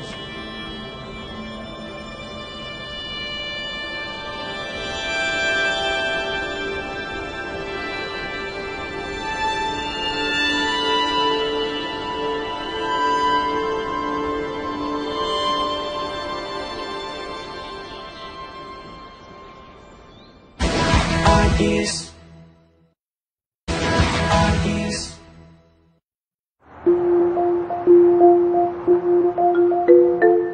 Artist Luke Jerram grew up in a small village in the west of England. As a young boy, he was fascinated by how things worked. I was interested and quite curious in the world around me. I suppose I was one of those kids to take apart the radio, and just try and work out how it was working.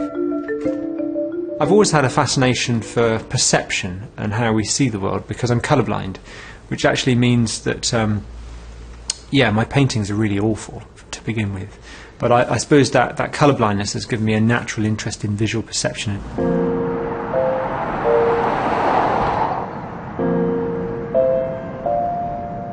Coming from a small village, there wasn't really much going on, really. And I remember going, probably during A-levels when I was about 18, going to the Tate in Liverpool and seeing a Giacometti exhibition.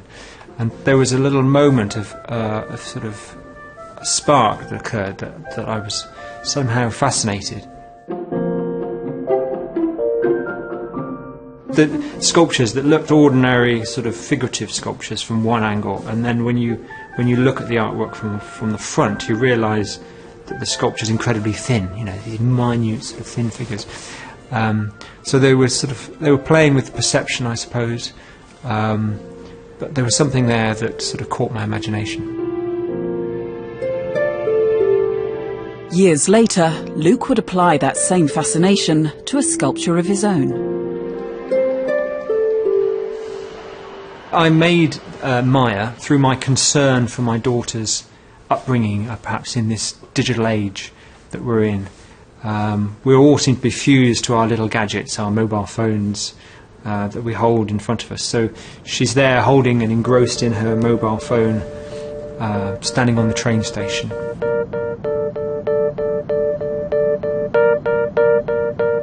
And the interesting thing is that from a distance it does look like a little girl standing alone at the station, but as you get closer, the image fragments into all these little cubes. So I was interested in the perceptual sort of phenomena of that.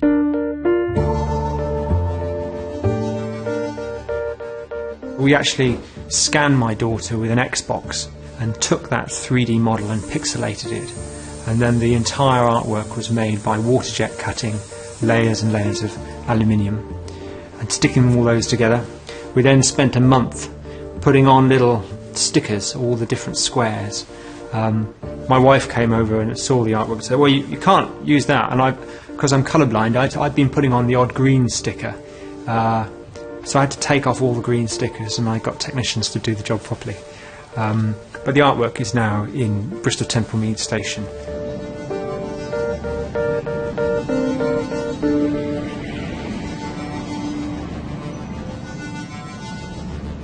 At art college I studied sculpture but also performance art. So what I find now is that a lot of my art projects have a sort of live art element to them. So they're sculptural but they're sort of alive in some way as well. And also when I studied performance you'd often find yourself in an audience looking at a performer on stage, and I realised then that actually the performer was often having the most amount of fun. So there's a number of my art projects now that actually it turns the general public into the performer. So with Play Me I'm Yours, the pianos act as a big blank canvas for the public to be creative, and it places the audience at the centre of things to make sure that they have the most amount of fun.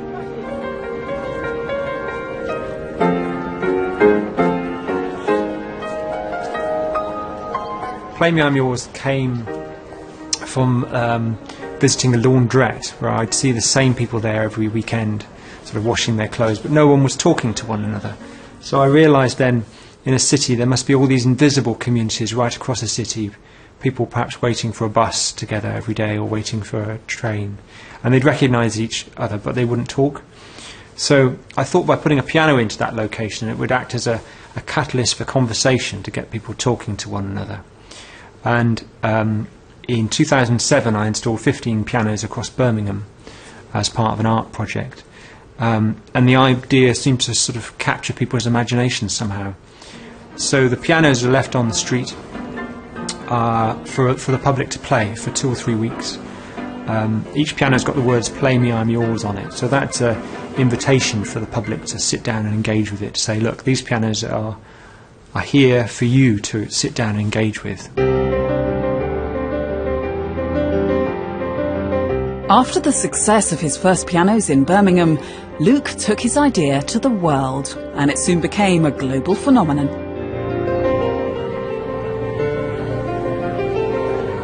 We've installed Play Me I'm Yours in London, in Los Angeles, New York, Toronto, Sydney and Paris and Geneva. And what's interesting is that the experience and the interaction changes from one city to another. So in London, people will sit down and play a piano quite shyly. They might film themselves a little bit. Whereas in New York, when we installed 60 pianos across the city, the public would turn up dressed like pop stars, and they would be introducing themselves into the camera, sort of pouting, you know, as though it was like a giant X Factor television competition that wanted to be discovered.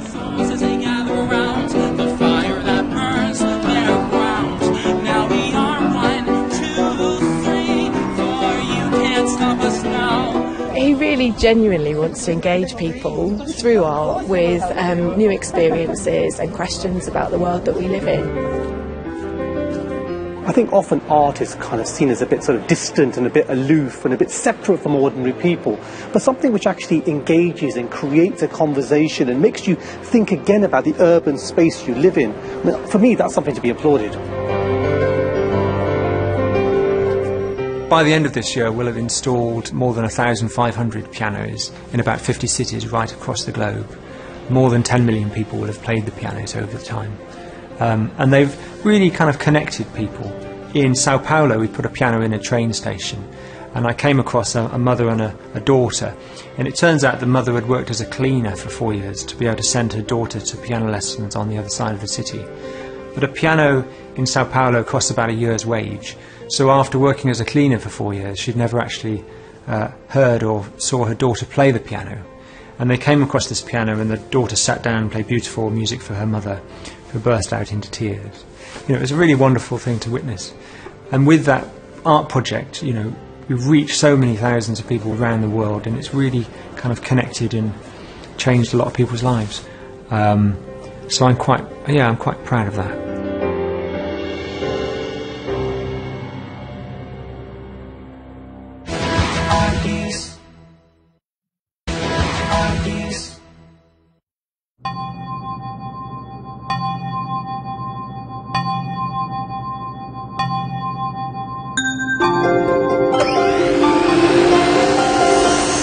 After finding success with large-scale public engagement artworks, Luke Jerram knows it's not just the art that's important, but the audience too. It's part of the job for me to, as well as making artwork, my job is also to help communicate it and get it commissioned and get it out there, and so a lot of people will know about it. So a lot of the artwork I make generates a huge amount of both national and international publicity. After the extraordinary public response to his piano installation, Play Me I'm Yours, Luke decided to embark on his most ambitious artwork yet. Park and Slide came about, it was just a small, fun idea really, that I had, because my office was based on the street where Park and Slide took place, and I thought, in the summertime, wouldn't it be nice during the heat wave to be able to commute home on a giant water slide? In 2014, Luke's vision became a reality. But not even he could have predicted just how big it would become.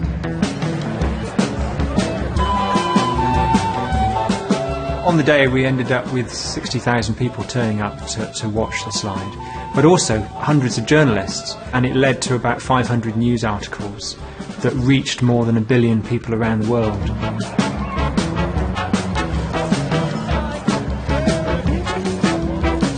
I tried to make the whole event as cheap as possible so that the slide could actually be repeated by other cities around the world. So instead of, taking money from advertisers, we decided to raise the money through crowdfunding instead. And actually it worked really well as a way of kind of creating a sense of ownership. People felt like the slide belonged to them. So it's made people think about their city in a different way, and I think that's quite important.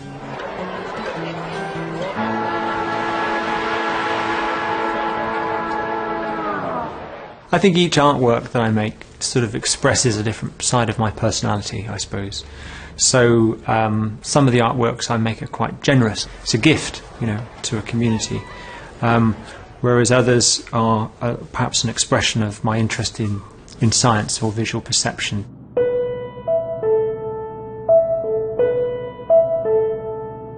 The idea for these sculptures came from looking in a newspaper and seeing images of viruses used to illustrate stories of the latest pandemic. So at the moment, we've got Ebola that the world is dealing with. And you'd often see a brightly coloured image of Ebola used to illustrate a story.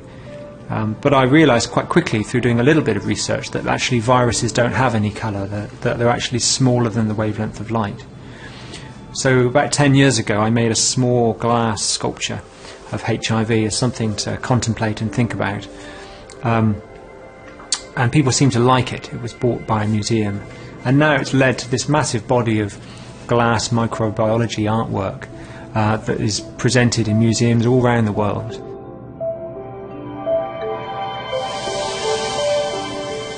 What I'm doing is I'm just making accurate renditions of the virus. They're about 1 million times larger than the real thing. But it makes them incredibly beautiful. So you're attracted to them, but then when you realise that this sculpture is actually representing HIV, for instance, you're kind of repelled by it. So that creates a tension. I suppose I'm interested in that tension. The photographs of these glass sculptures actually have now become part of the vocabulary of virology, so they get used by scientists all the time, go on book covers and to go into medical journals. So it's a sort of, there's an unexpected outcome, I think, to lots of my art projects, and I think a good artwork will do that.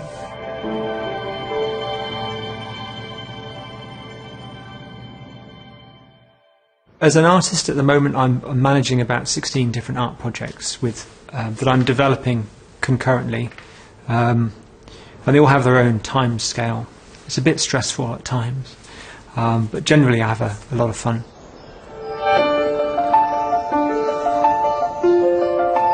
A lot of my art projects, they seem sort of disconnected, but there are sort of narratives that connect them.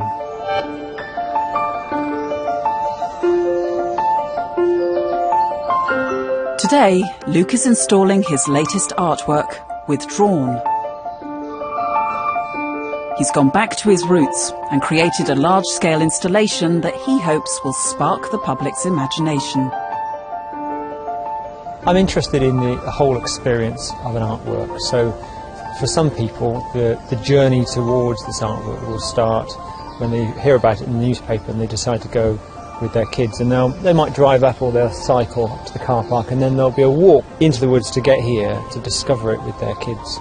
And that journey is all part of the artistic experience, really, from my perspective. And what you'll end up with at the end of it is a set of memories, and it'll be the memories fundamentally that is the legacy for this project. And just like Luke's other artworks, today he's attracted a lot of press, much to the delight of those who commissioned the piece. Personally, I think it's absolutely exceptional. We're trying to recall if we've ever seen anything quite like this before. Bringing real-world objects into a woodland. It's a very particular kind of magical experience. We've had the privilege of coming first thing this morning, haven't we? Seeing it as the sun rose. It's been wonderful. The way Luke works is that he's always got like a long list of fabulous ideas, things that he'd just love to achieve. He thinks it's about finding the right person at the right time, in the right place, who will just grab it and work with him collaboratively to deliver it. And that's exactly what happened with Withdrawn.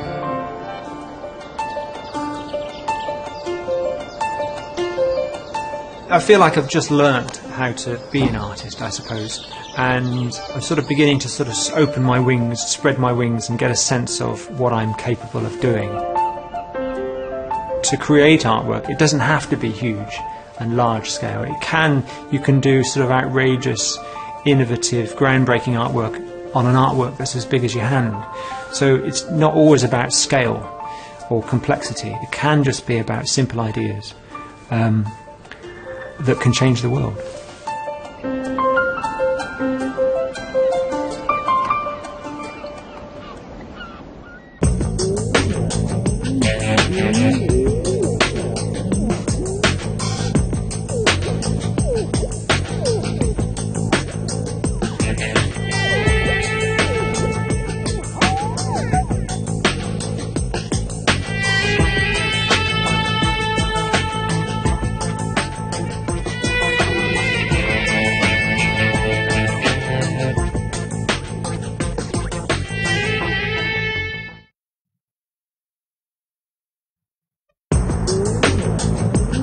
The contemporary art world is vibrant and booming as never before.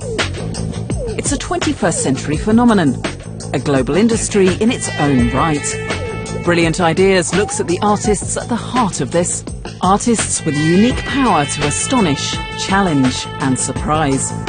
In this programme, UK-based artist Danny Lane.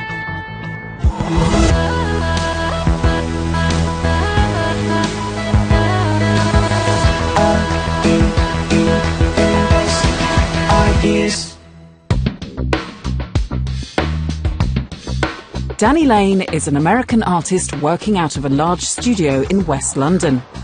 From here, he makes epic works in glass, steel and wood. Hey, watch that fiber, dudes!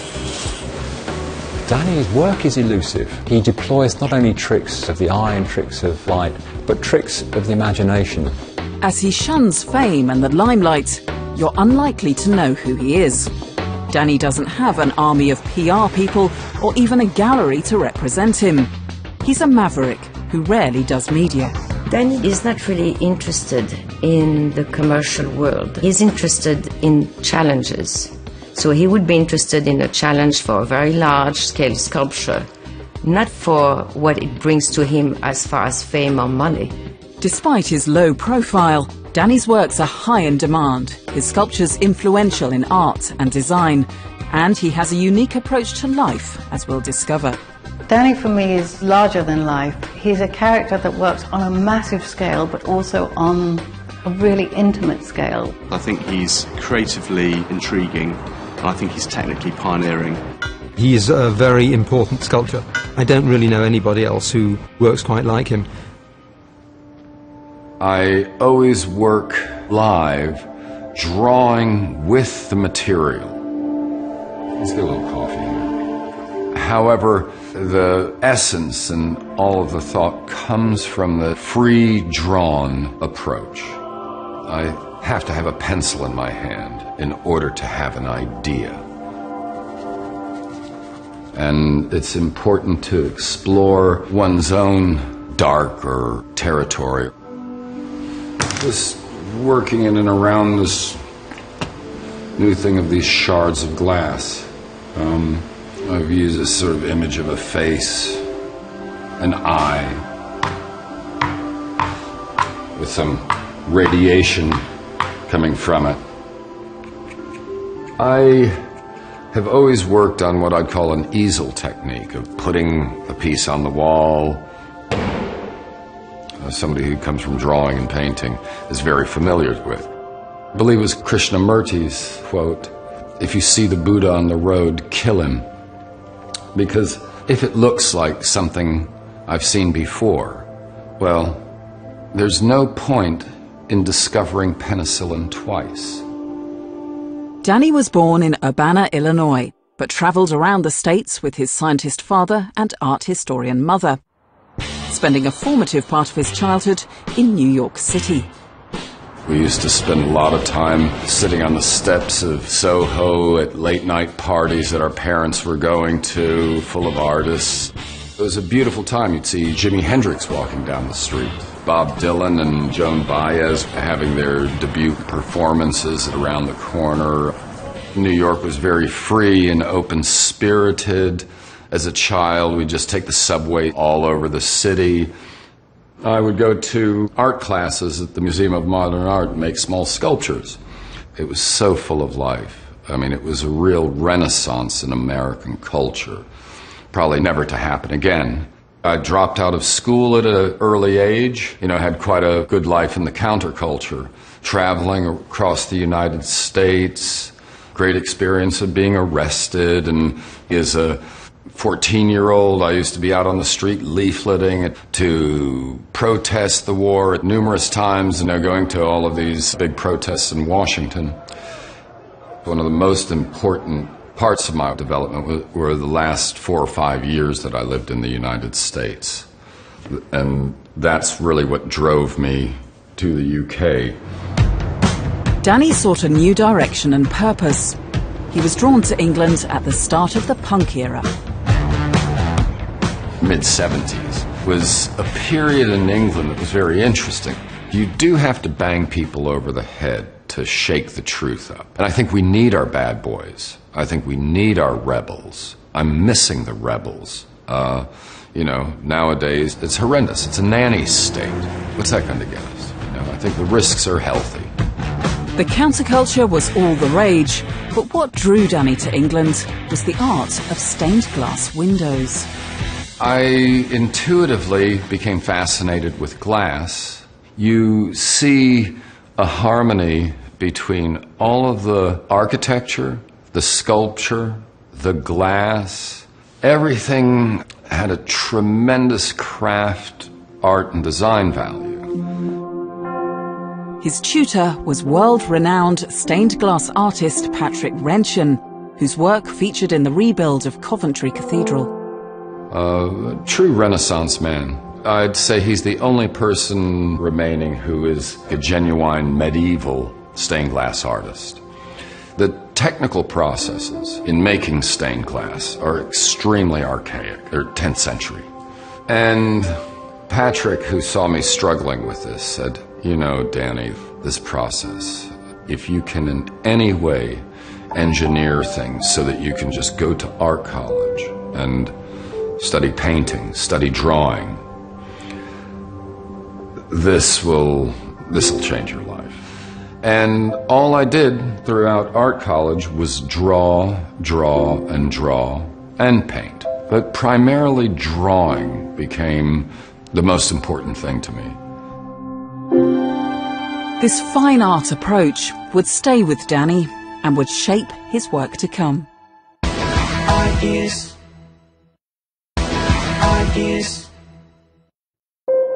American sculptor Danny Lane came to England to study fine art and stayed on, building up his client base.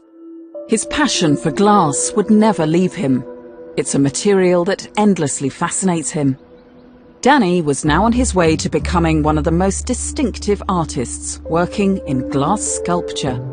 You can't write the history of sculpture ignoring the use of glass, and you can't write the history of glass sculpture without giving Danny Lane a major position in it.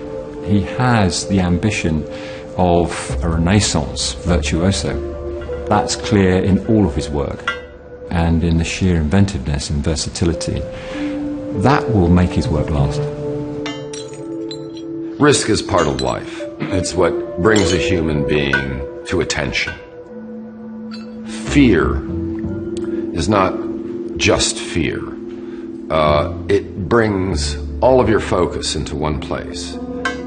Always seeking a new challenge, Danny's been constantly inventive with new ways to shape glass, a material which is beautiful and dangerous at the same time. I began to use this hammer chip as a method of shaping glass, and it brought light into the material. So this flaw became a very important signature in my work for many years, and still is today. I've tried to get away from it, but it's so beautiful I can't leave it alone.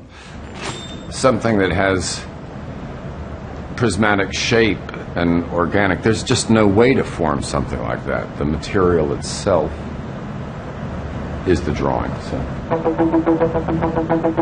Back in the 1980s, contemporary design was on the rise, and Danny began creating unusual furniture pieces using glass.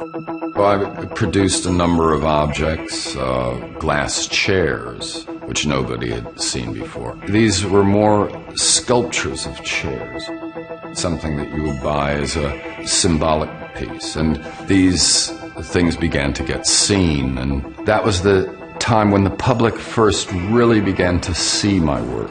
I got to know Danny Lane when he was in Camden Lock, exhibiting in this very commercial market some amazing pieces which were quite spectacular. You would have at the same time this kind of roughness that was quite foreign to design, especially at the time where people were still thinking taste equals period furniture. So it was something completely new, completely undiscovered and uncharted territories. Lillian's gallery soon put on a one-man show of Danny's work. This attracted curators from London's Victoria and Albert Museum, the world's largest dedicated to decorative arts and design. The V&A was especially interested in the stacked glass chair, which creates the refraction of light in a very strange way. You have this kind of ambiguity about glass where you can see through but not quite see through. So the V&A bought this chair and eventually went on to commission Danny Lane for the balustrading of their new glass gallery in the museum. We thought he was a very interesting artist. He was always trying to push the boundaries, work in a bigger way. He seemed the perfect person to ask for this, really. Dysfunctional in the way that it prevents you falling off the mezzanine or the stairs, but it's actually a fantastic piece of sculpture, and so it really belongs here. It gives fantastic distortions and a wonderful light play, and that's what glass is all about. Danny's work was now being collected, and he was fast becoming known for his unusual techniques of breaking edges and stacking glass held together with a steel bar. The method he calls shish kebabbing. This success spurred him into new ways of sculpting. This piece is called Angaraib. Image came on television of a child waking up on a rope bed in the Sudan. And I thought, my God, that's the type of bed I would like, is this child sleeping out of doors or waking up in the sun. I thought of the structures that the American Indians would pull behind a horse, and they'd take their family and all of their belongings as they traveled. And there had just been the storm in London where I'd seen a plane tree. I went down there with a chainsaw and cut the tree and busily got people in the studio to make several hundred of these. And I just threw the glass on, and it all locked into place, just like that. It reminds me, and this is probably not what he had in mind, of Henry Moore's sleeping figures, of a Picasso reclining nude. There's obviously no figure, but it has that suggestion of a figure. It feels like a body. And it's quite possible to, lie on it. It's, not uncomfortable if you, need to, you could sleep on it. Today, Danny still makes sculptural furniture, and with each commission, like this oak table, he explores new ways to treat the material, creating unique pieces in the process. We've got big toys here, so the idea is there's no point in making tiny things with all this space, so build this big machine for twisting metal and then think, oh, what are we going to make with that? I'm actually absorbed in the process of the material. We're losing too much heat up there, so what we're going to do is pull this back. That live process, which is a very expensive process, it requires a lot of space. It requires a lot of labor. We're going to bend an RSJ. We're going to twist it in a knot. And basically we're heating this up with a couple of bottles of propane and 15 bottles of oxygen. So we're throwing some energy into it. It's the first brush stroke of a composition. And we never know how far it's going to go. And it's actually quite a lot of fun. Okay, go plug that up. Get your gloves and things, yeah? Okay, go ahead. Go.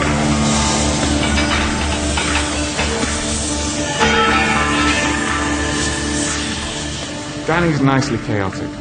Someone with a sharp intellect who got a quizzical mind, but also a natural feel for the natural elements of the materials.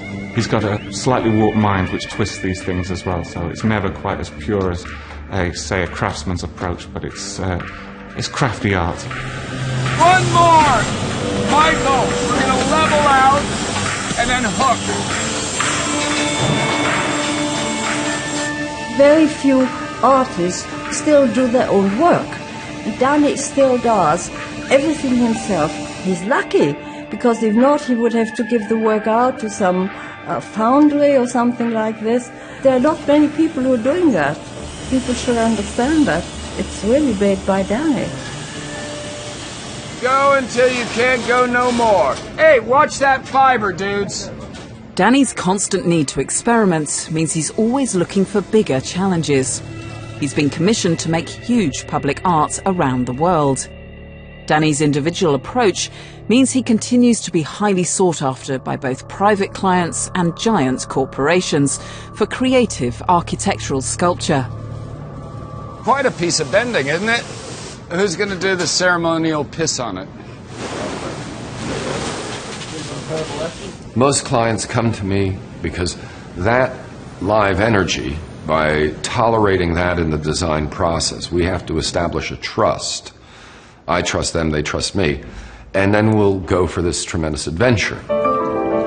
Bravo. We'll do another one in a half an hour, okay? Yeah. Okay? A recent commission for British Land saw him create an unusual window sculpture. What we wanted to do was effectively create an eye-catching piece on the corner of the Edgware Road that you would see as you come up from Hyde Park. And because it's part of a public art contribution as well, we wanted it to give something back to the streetscape and the landscape, as well as obviously be a feature for the building. I think Danny's first description of it was, imagine a plate glass window that someone's thrown a brick through the middle of. You could take the approach that that's quite a scary thing for an artist to tell you as a developer, that that's the right thing for what is effectively a big plate glass window. But actually, when we then got under the skin of what he was envisaging, we got very excited. Everybody loves the sculpture. It defies classification or description. When you ask people what it is, everybody comes up with something different. Somebody will maybe say reminds them of a DNA strand, and somebody else will say no, it's rock, and somebody else will say, well, I see a waterfall, and the answers are sufficiently varied that I think we can accept this is not something you can easily label. For me, what the work says about its context in Microsoft is that it's a combination of art and science, art and engineering, and that chimes beautifully with what we do here. A major theme running through much of Danny's work is the divided structure, a split or tear in the body of the piece, a work of two halves. But none perhaps is more majestic than his monumental foyer piece at London's Canary Wharf. The technical side is amazing. The way that it has been set up, and you have the feeling that it is the sea which is opening up in front of you, is the scale. The way that it defies the imagination, how such a huge weight can still give you a feeling of lightness. And I like it because, in fact, it epitomizes for me the immense quality that Danny has. Ideas.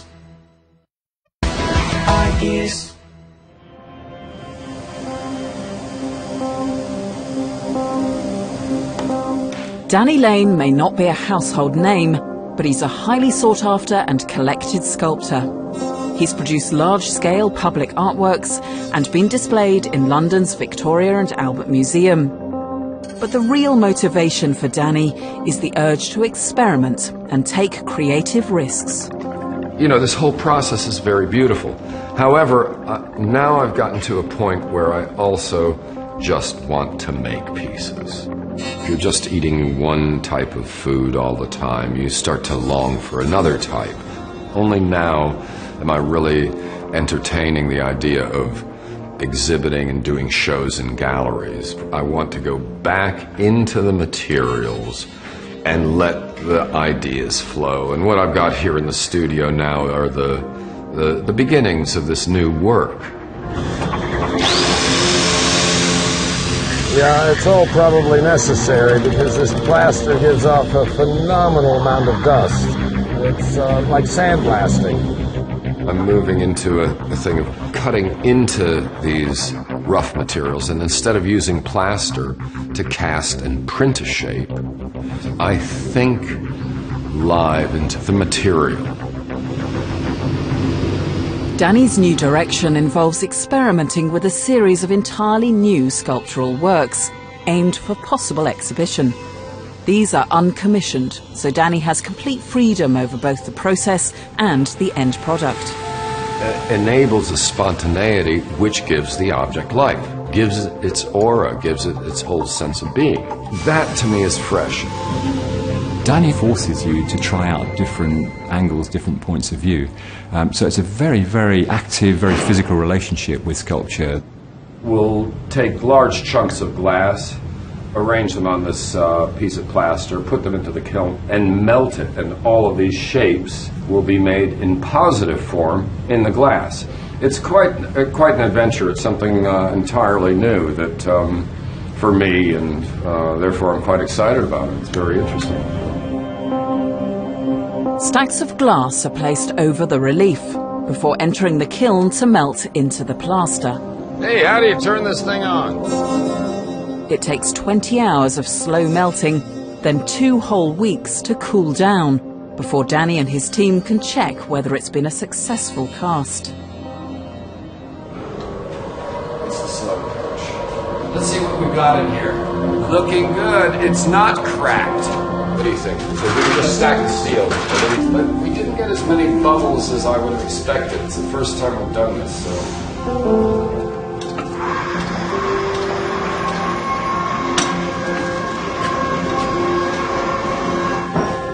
Not trying to make anything perfect. They would get cracks in them and they would break. But I'm leaving those pieces broken and trying to figure out now, how can I show this object? Everybody working on these materials is scared of these breaks. That's fine. Let go. Okay, let go completely. Is it going to fall forward? Let go, everybody. Look, everybody, relax, look. Okay? Watch, just watch. You can't move that. I'm focusing on things that I can do in this context right now. It's very exciting.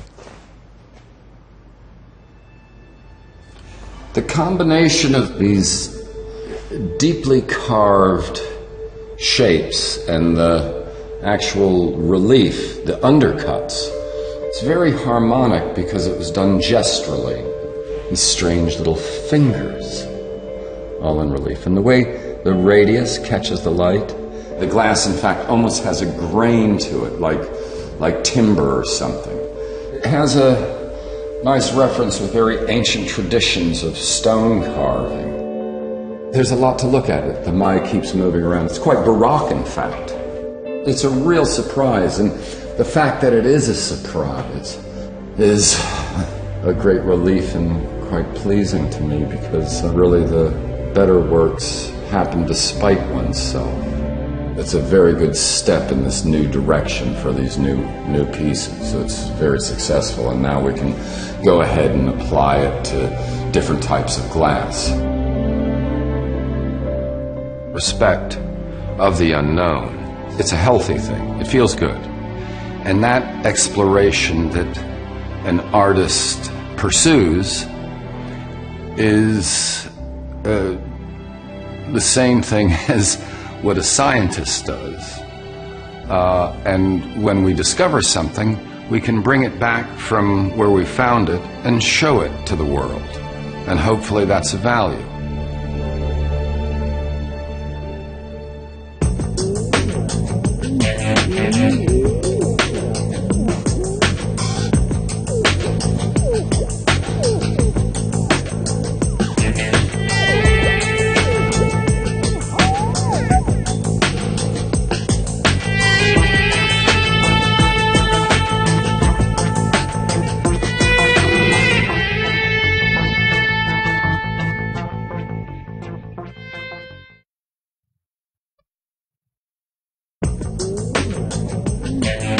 The contemporary art world is vibrant and booming as never before. It's a 21st century phenomenon, a global industry in its own right. Brilliant Ideas looks at the artist at the heart of this. Artists with the unique power to astonish, challenge and shock. Push boundaries, ask new questions and see the world afresh. In this program, Barty Kerr. On the left,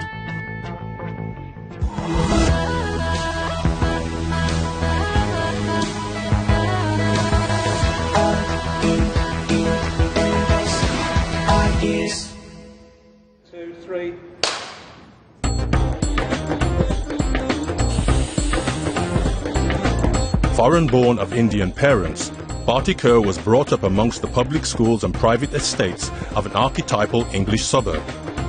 This was an upbringing that she rebelled against when, at the age of 23, she left London behind and moved her life and her heart east to join the other 16 million souls already living in India's capital, Delhi. To be an outsider is very interesting because you have a very different perspective. You see things that other people don't see. I think his perspective is always fresh because there is something pugnacious. She's got her dukes up. She's not going to pull her punches if she has a certain perspective.